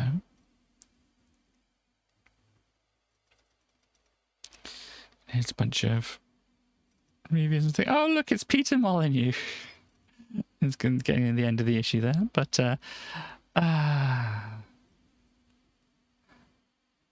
Peter Molyneux, you are powerful, aren't you? Cool. What do you believe in, Peter Molyneux? I believe you can do anything if you try. Of course you would.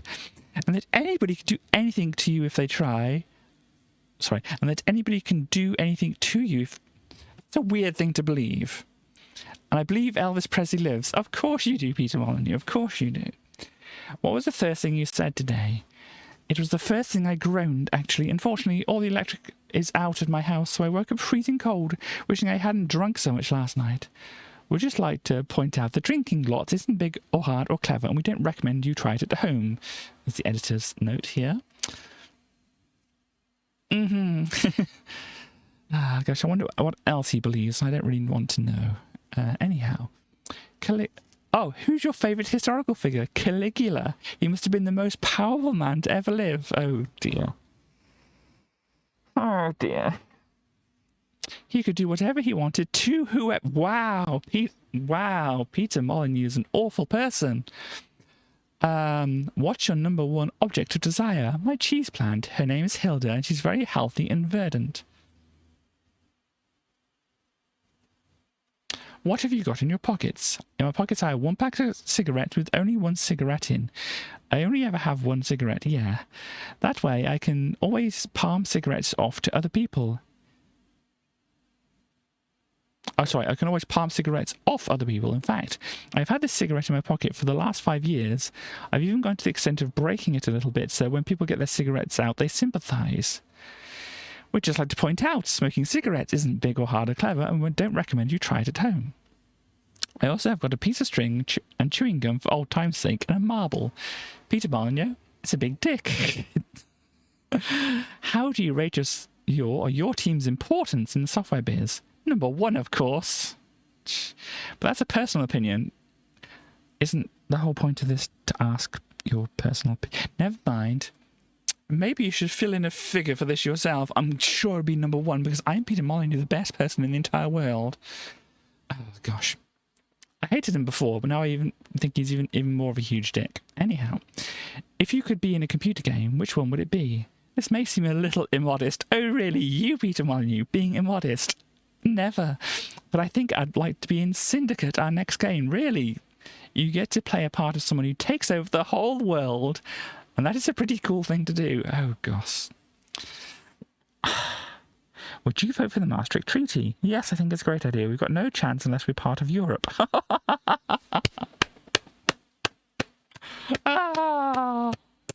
Unless we become the 53rd state of America, which is more... Oh, gosh. I don't know what to think here. Are video games killing pop music? Definitely. I go home every night and turn on my computer game, turn off the screen and just listen to the music. In fact, I'm going to a computer game music rave where the theme music from Bubble Bobble is played on 500-watt speakers. Really? That... I don't... Yeah, I mean... They say write what you know, and obviously Peter Molyneux writes God games, so that kind of shows off his ego, I think, there. Marital status pending.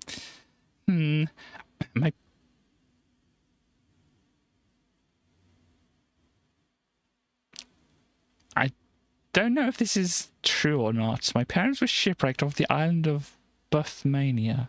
It doesn't seem like it's true, because I don't know if that's an actual island. They're both aged 10. No, obviously it's not real. Conceived when they were aged 13 and that.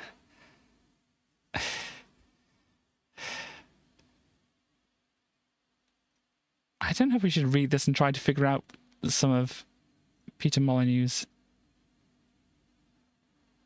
internal dialogue, or whether we should just like ignore it, and because we know that it's not going to be good. I mean, we've even got the editor of this magazine going oh dear twice in this whole thing. No, oh dear, no, oh dear. Yeah, we'll not subject ourselves anymore to Peter Molyneux. He is a very... man. Anyhow. Question now is, do I want to carry on?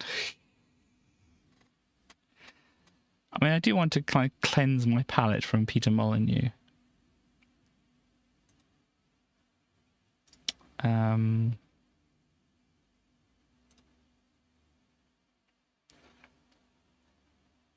So just for that reason, put away Amiga Power issue 23 and open up Amiga Power issue 24.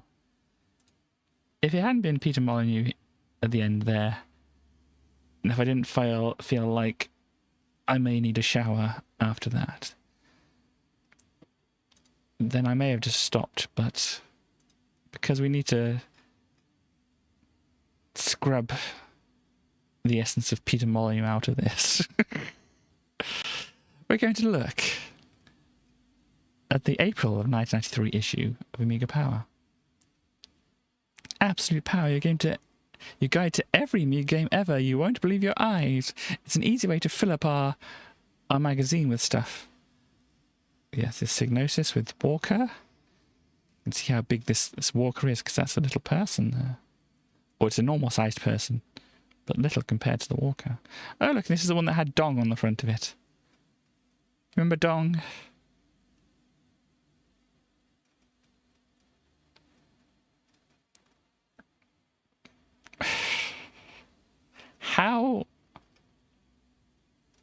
How much are you going to lean on that? Indeed.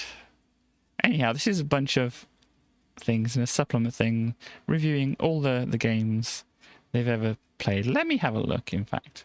Is there a quote 27? Or does Streamlive just not want to talk to you? I don't know. So, unfortunately, all the Dizzy games aren't just going to be under D for Dizzy. So, what do you have, like... We saw the review for, like, Crystal Kingdom Dizzy, didn't we? And they didn't think very much of that. So let's see if they've changed their mind here. No, once... Wow, issue 23 was a bit of a nightmare for overpriced software, and this is probably the worst offender at all. At 20 quid, they normally... Well done. How isn't 20 quid overpriced?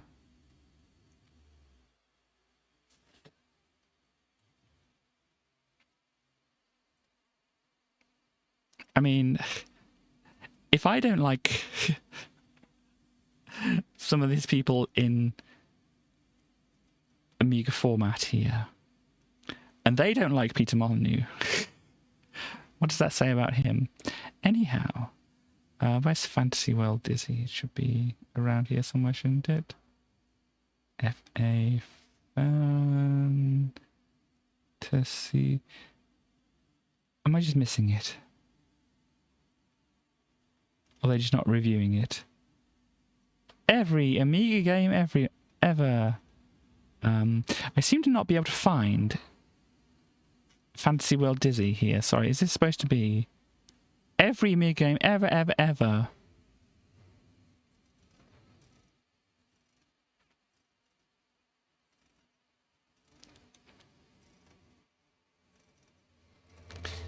Let's see if we can find Treasure Island Dizzy.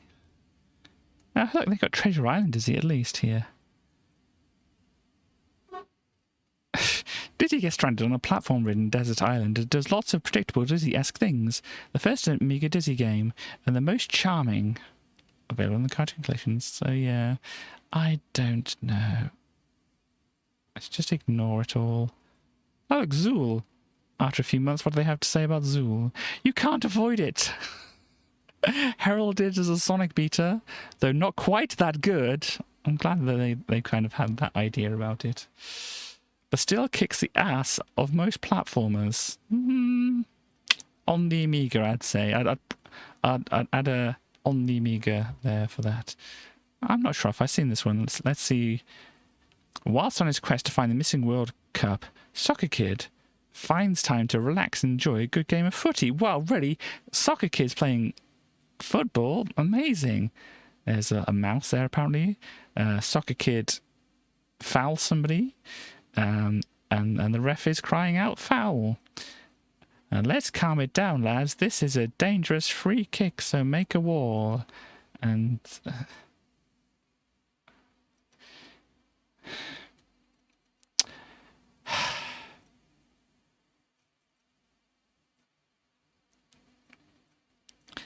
Linda would just like to say, ooh, look, Baalam's mumsy. Stuart would like to say, take your hat off, boy, when you're talking to me. Tim would just like to say, don't threaten me with a dead fish. Dave would like to say, are you a Benny tied to a stick? Jackie would like to say, I've never heard anything so ridiculous in my life. Mark would just like to say, after that, you better enjoy it. And Lisa would just like to say, does anyone want a banana? There's sure some quotes from some people, aren't they? Dong. This has to be one of the best demos we've had on the disc in ages, and not just because we've kind of been keeping up to date with the people who have made the game and who we ran a competition for and stuff like that. Anyhow, hello, Destroy. FYI, I'm kind of having a rough day. And we saw Peter Molyneux in the last issue of this magazine, so it didn't make my day any better. But yes, this is the one with Dong, extreme violence. We saw that in the last one, didn't we? So that's where we saw it before. I'm sure we did see it before. But this is where we saw it before. But we saw it on Wednesday as well. But yeah, there we go. That was on the cover disc along with it. So it's goodbye from this editor. After working on Amiga Power since the very beginning, moving on to Passage New, they'll be lurking around the future publishing offices. So I'm not quite sure exactly what they're doing. But we have the new editor, who is Linda Barker, apparently. I didn't know if they were in the picture last time, or whether they're just somebody new to the magazine totally. Amiga Power will continue to occupy a very special place in everybody's hearts. Indeed. Let's see if Linda can make things better around here. I mean, it's kind of surprising, you know, given what we've like read in other magazines, that they would indeed have a woman being the editor of the magazine. But maybe they're actually trying to do some good there. Anyhow, Zool zooms into the arcades, and we know he didn't really. We know it never actually came to pass. But yes.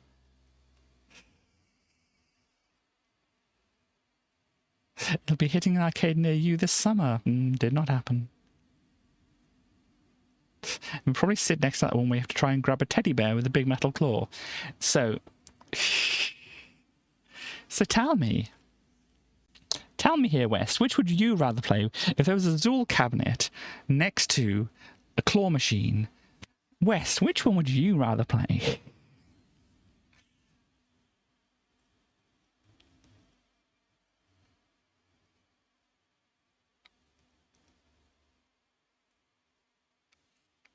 Zool is not claw machine. Well, that's from Chaos, but I'm asking West specifically because I know that they do like the claw machines.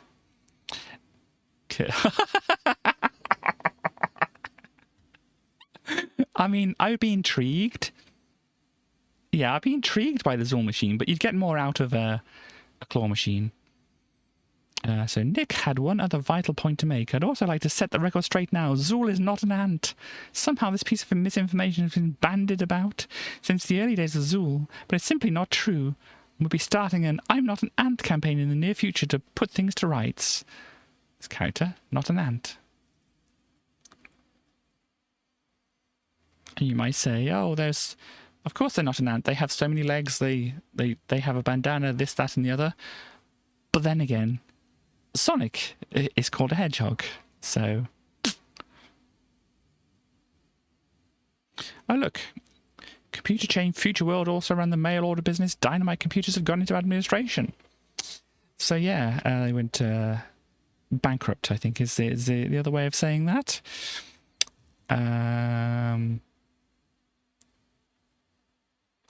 But, yeah, if you... I had noticed the captain... was it? Captain whatever the... Captain...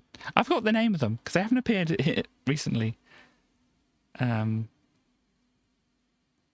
wasn't Captain Dynamite, was it? It's Captain Diamond, that's the one. That's where I was getting confused. Captain Diamond, yeah, I haven't seen him in the Amiga format issues. He used to be all over the Amiga format issues, didn't he? But obviously Amiga Power takes great care when taking advertisers on board, but it's inevitable with the current economic climate. That current economic climate, gosh. The companies can face difficulties. For your protection, here are a few points regarding mail order to help you buy with confidence. Before you send any money, ring the supplier to confirm the game you want is in stock. Sounds sensible. Beware of companies that do not include their addresses in their advertisements. Beware of any company that is always on an answering machine. So are they saying that this is what the situation was like with Dynamite here, or not? Special reserve it.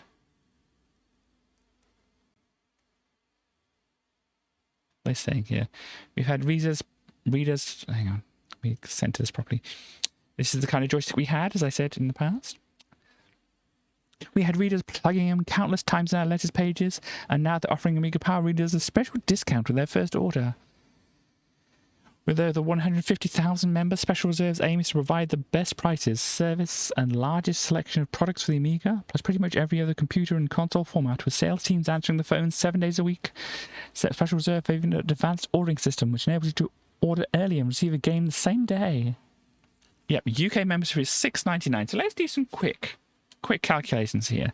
So the membership here is $6.99. So multiply that by the amount of members they have there. Multiply by 150,000. Gosh, we're looking at about £1 million. £1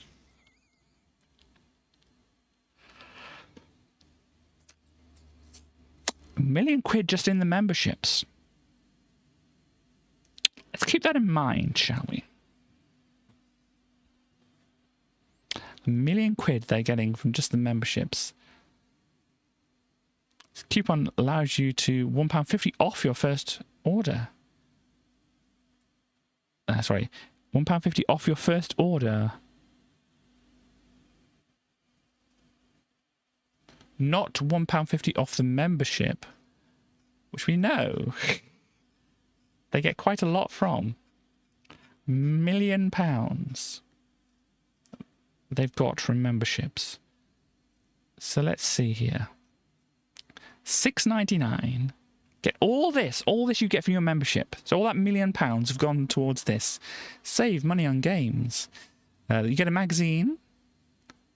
Bi-monthly, is that 2 per month or 1 per 2 months? I don't know. You get a magazine, 48 page, so less than the Amiga format, or Amiga Power issues here. Over £30 worth of coupons.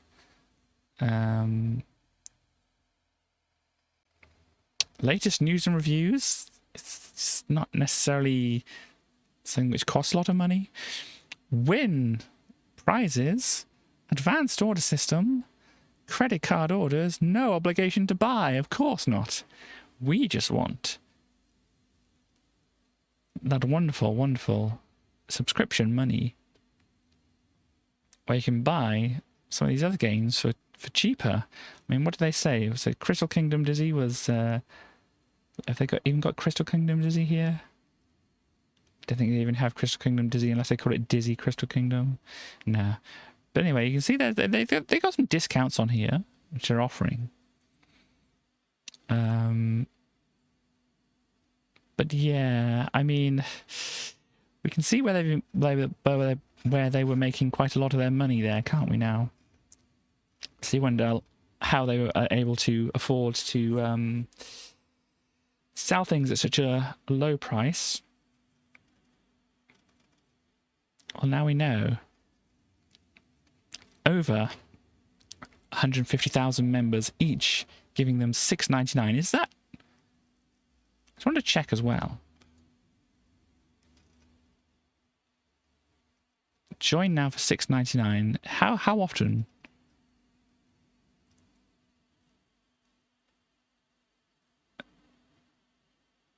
Or is it just $6.99? Just a one-off? Interesting. Oh, that's overseas orders. Add £2 per item. Enter membership number. Membership. So I don't know if it's just a one-off thing. But still, if it was only just a one-off thing, they still got at least £1 million from that. Obviously, there's taxes and things like that, but you know, that is interesting information. Oh no! Revealed the shady past of TV gladiator Wolf. So on the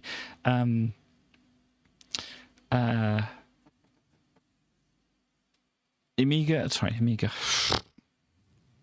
On the UK version of Gladiators, one of the characters was called Wolf, played by this person. The artwork from Barbarian. Oh look, it was Wolf. Why would he be embarrassed about this? Oh, it's not really shady, is it?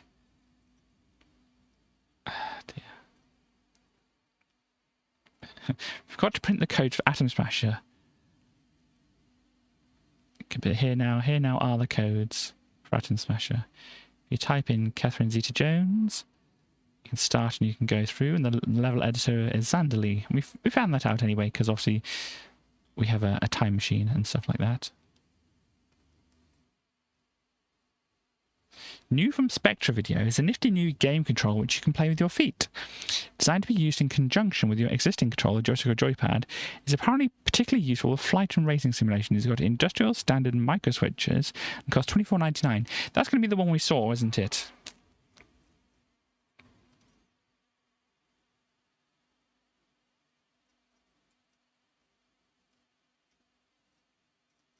Oh gosh, what are we doing now? Can we please go back to where we were? Thank you. So yeah, what games do we have here? Some football, which is not very interesting. Cyber Race.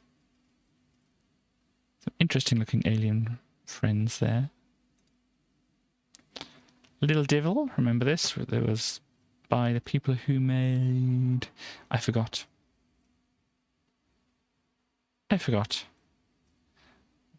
But anyway, so this is what happens. A mermaid princess apparently here. We've zoomed in quite a lot here. Looks like some kind of contraption to open a door. Some things to try and figure it out, and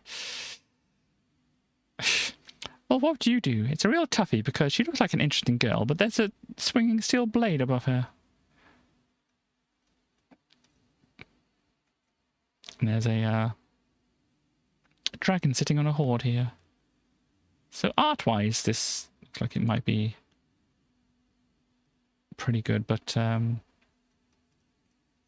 shall see. Battletoads. Good old Battletoads, this time on the Amiga. Yo Joe, Chuck Rock 2. Just who do we think we are? Is this... Okay. I'm trying to remember the people who were in it last time. So the new editor is this person who was Linda Barker. So let me just reference against the names of the people here. Yeah, Linda Barker, this person at the top. Who was in it for? Because none of these people look like this person I was thinking of, or the person that was mentioned in the letter segment before that we went back to look at. So Mark Ramshaw. Now he's gone. Yep, the man they called Mark Ramshaw is off to entertain the MTV generation on Systematic Sega Power. That's what he's gone to do. Fine. It's much more important to me than being the editor of a computer magazine, he said. Yes. You're fine, get out. And hello, Samantha, or something like that. Oh.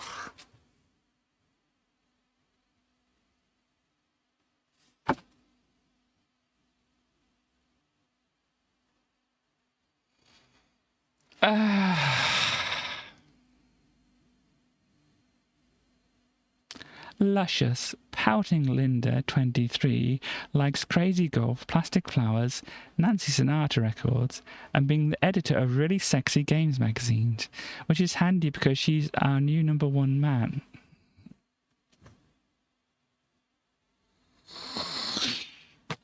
Ah!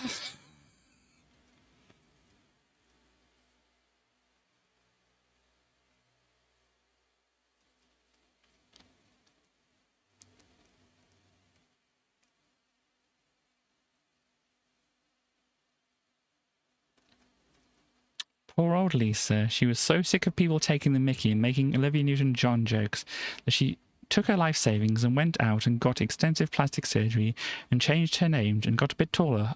Oh, all right, Lisa's left as well, but we've got new Lisa, so that's all right.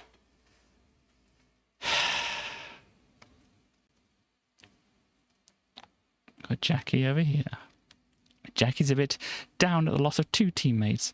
I don't know what I'll do without Mark twiddling parts of his anatomy.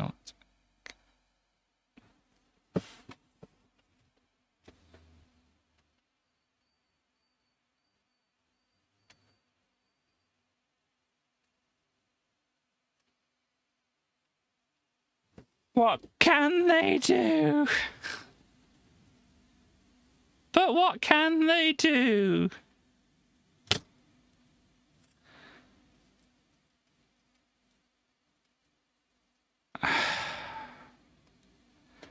Whereas, let's see what they say with Grumpy Gary Penn over here. Unlucky Gary has a bit of a mishap this month. While visiting the theatre, he tripped over and knocked over a fellow patron, who turned out to be famous songstress Sarah Brightman. An embarrassed Gary said, "Hang on, didn't we do this bit last month?" Gosh.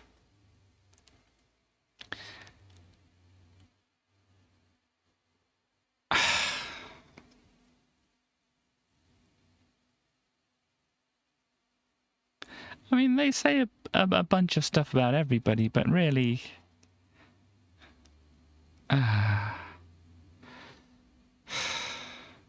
Look, it's Lemmings too.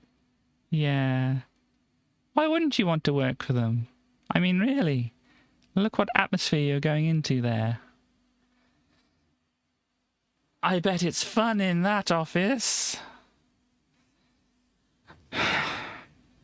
Anyhow. Look, it's Lemmings 2, everybody. I can't even get excited about Lemmings 2. They've even got 2 pages of Lemmings 2. I'd be very excited about it, but I don't want to taint Lemmings or Body Blows with it. And just, we haven't really seen very much of Walker before, so we're going to have a little look at it.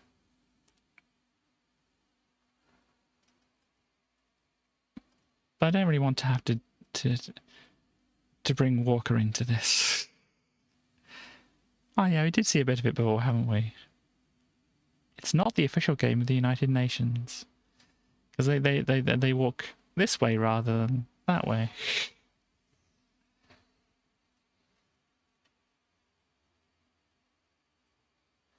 Why does nobody want to work for them? I don't know. Why? Why would nobody want to work for a company? Why would no women want to work for them? I wonder. Why do they have such a turnover?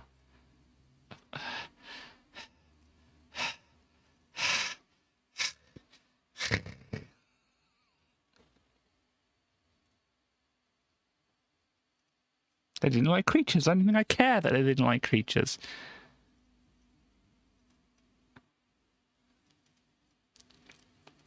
Now, I don't want this attitude t-shirt or jumper or sweatshirt or whatever. I don't care for it anymore.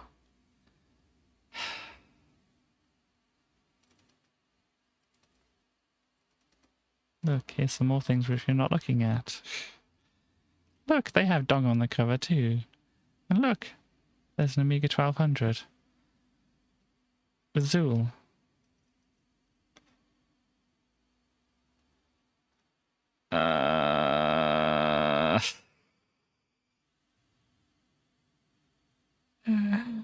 Good look. I could look at these, but it's got Bullfrog over there, and I really don't want to zoom in on that.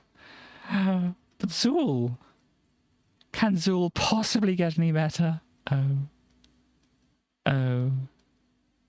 In places it doesn't play as well as the previous incarnation. When the screen gets busy, it notably slowed down. The scrolling background strain your eyes after a while.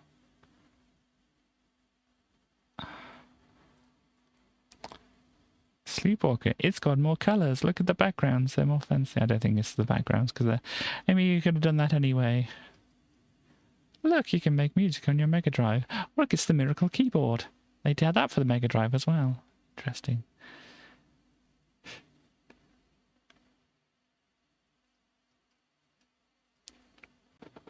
Oh, but what's the competition they've got here?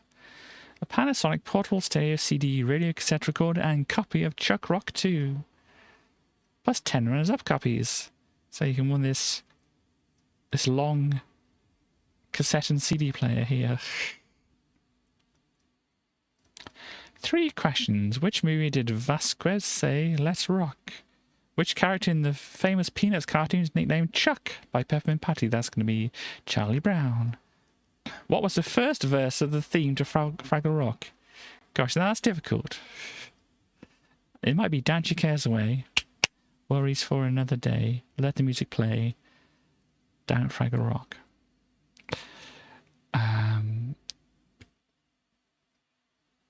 There we go. Got Video Kid, Terminator 2. Oh, they give Terminator 2 a 30. Quite a good conversion of the film, in that it's just an assembly of special effects and little else. Now, Chaos, what do you have to say about this? Terminator 2, apparently, according to Jonathan Davies here in the magazine, Terminator 2 was just an assembly of special effects and little else. If you are listening, Chaos, what do you have to say about such a thing?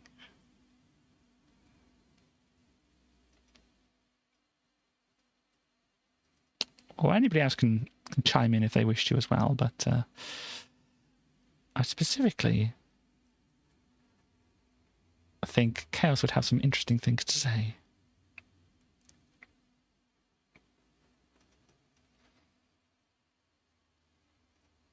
Yep, that's some PD games there. You know, I wasn't feeling great to start off with, and these magazines really haven't helped. Lemmings 2. I think Lemmings 2 is good. Look, they got Mark Stewart. Oh, they got Linda on here as well. Tim, Mark, and Tim. You have a suggestion? You do you? Haven't played it. What is it good for? Why? Oh, this is Linda. Linda didn't like creatures either. Chuck Rock, Yabba Dabba Doo. Zool, just nice roll round, really. Other people are just like, whatever. And Sleepwalker, what improvements?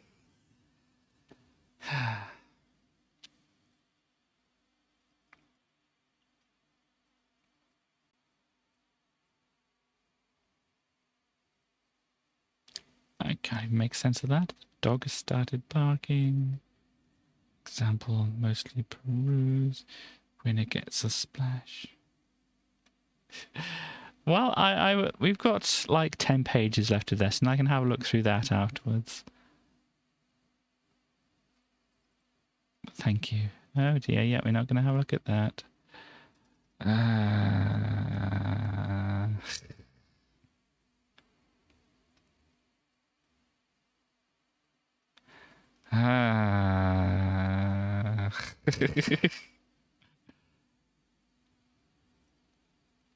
Okay, here's some things for competitions.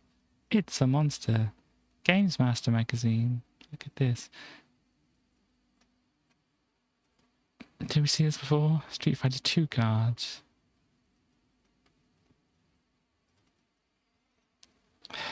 I don't know if I want to subscribe to Amiga Power. Thank you very much. So here we have Nick Faldo's golf in the style of Total Recall. They're playing golf on Mars. And there's a football thing. Oh, gosh. Let us take a relax.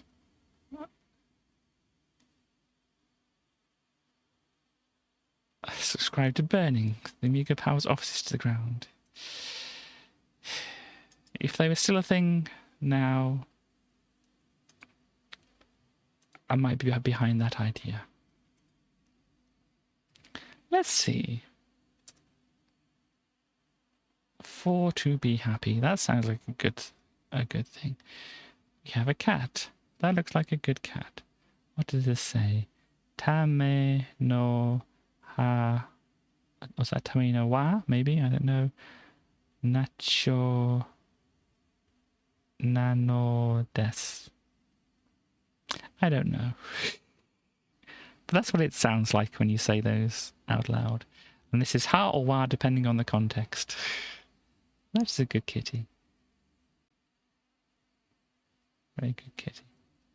This is a good kitty as well. Cat tattoo? Wow. Have it just like right here. Cat. It's a Lilo and a Stitch. Doing a pumpkin. And a cutie little kitty.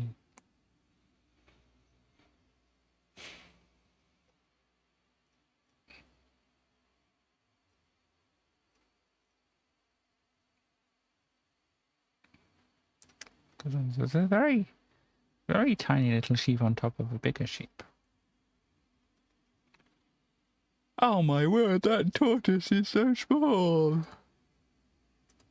Oh gosh, that zoomed in quite a lot. Hang on. Look at them! Look at them! They're so small! Tiny, they're so small!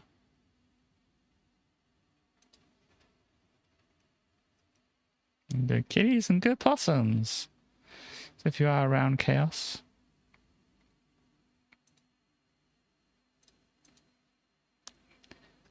Some good posses.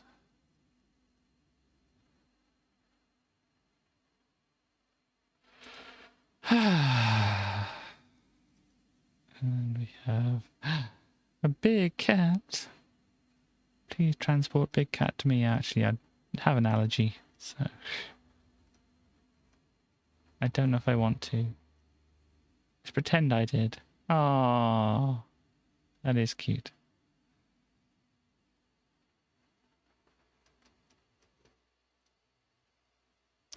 Indeed.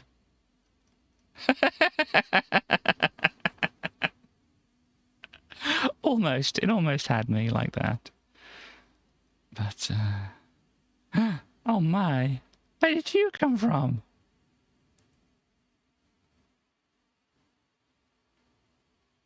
What are they doing under there? They might have been looking for snacks. Oops. Here a kitty in a blanket. It's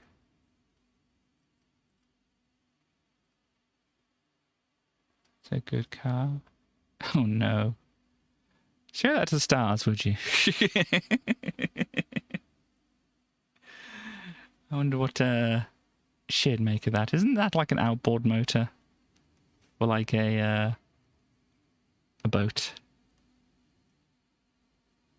Yep, kind of a boat engine in the car. Seems loves it.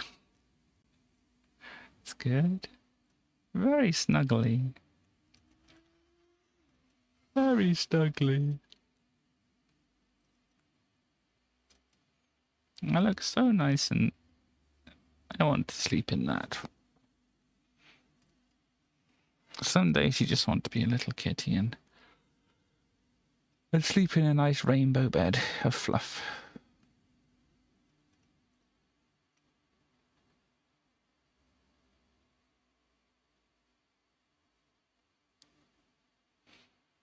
Can't have it. Oh man. Oh. Technically, I mean, wouldn't be queer kisses to me, but I don't know. Change your sex and your workplace. Indeed.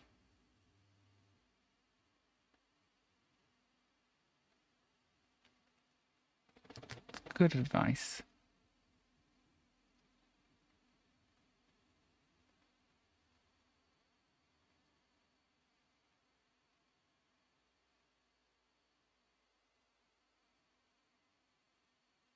Click, click, click, click, click.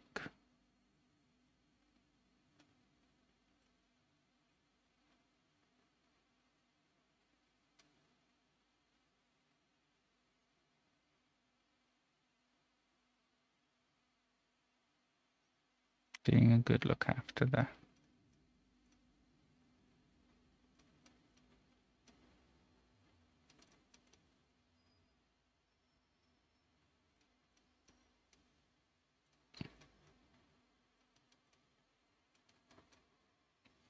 I mean, I could zoom in, but that's like a lot of effort. Is he not playing? Oh. Hey, look. Did a little meow. I don't know if you can hear the little meows. Doing such darling little meows.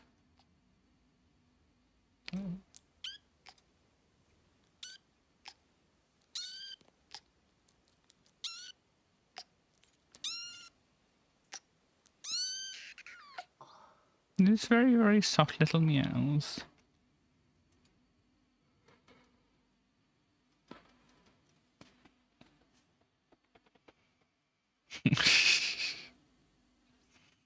Well, I've started seeing that one as well. Yeah, I need that sticker.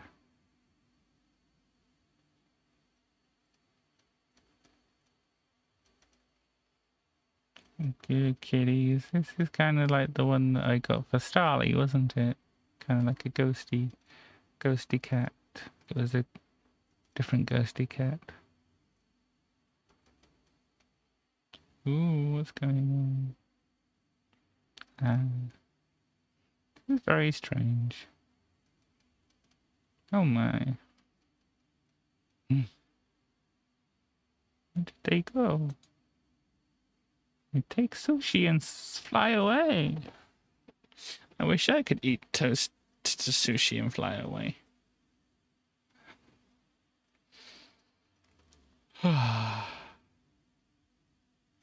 No, I want it. But yeah, anyway, I think that is a good knife. I should leave it on that. This is kind of like how Katie feels at the moment. I should definitely leave it on that.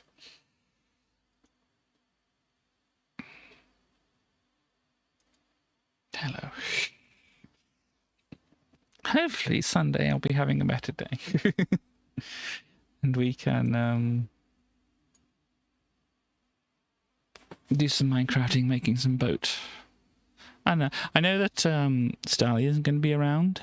I'm probably just going to want to focus on doing boat thing. I don't know if you're going to be on the server as well.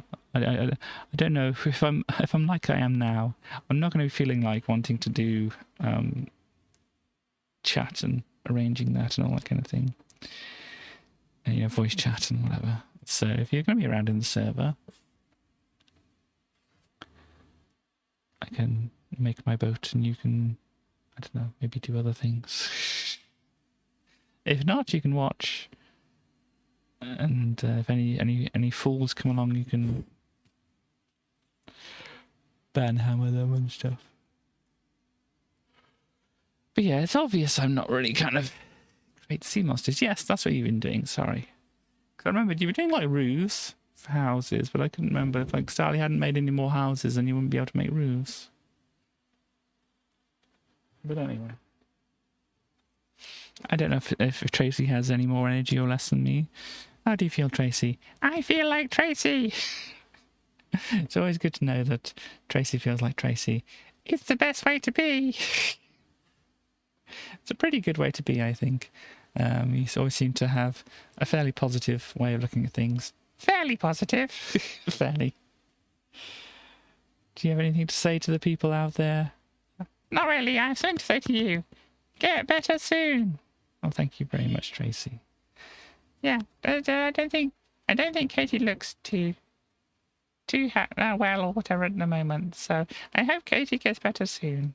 Yeah, I hope whatever it is that's afflicting me stops doing it, because it's just annoying. Yeah, we need to have a good Katie. And you know what? You're getting a delivery of stuff tomorrow. I am getting a delivery of stuff tomorrow. Some stuff I've been trying out. Getting some stuff from this new vegan place. So I'll have lots of things, lots of snacks. Well, there will be quite a few snacks in there, but there's other stuff I want to try and balance out the snacks with.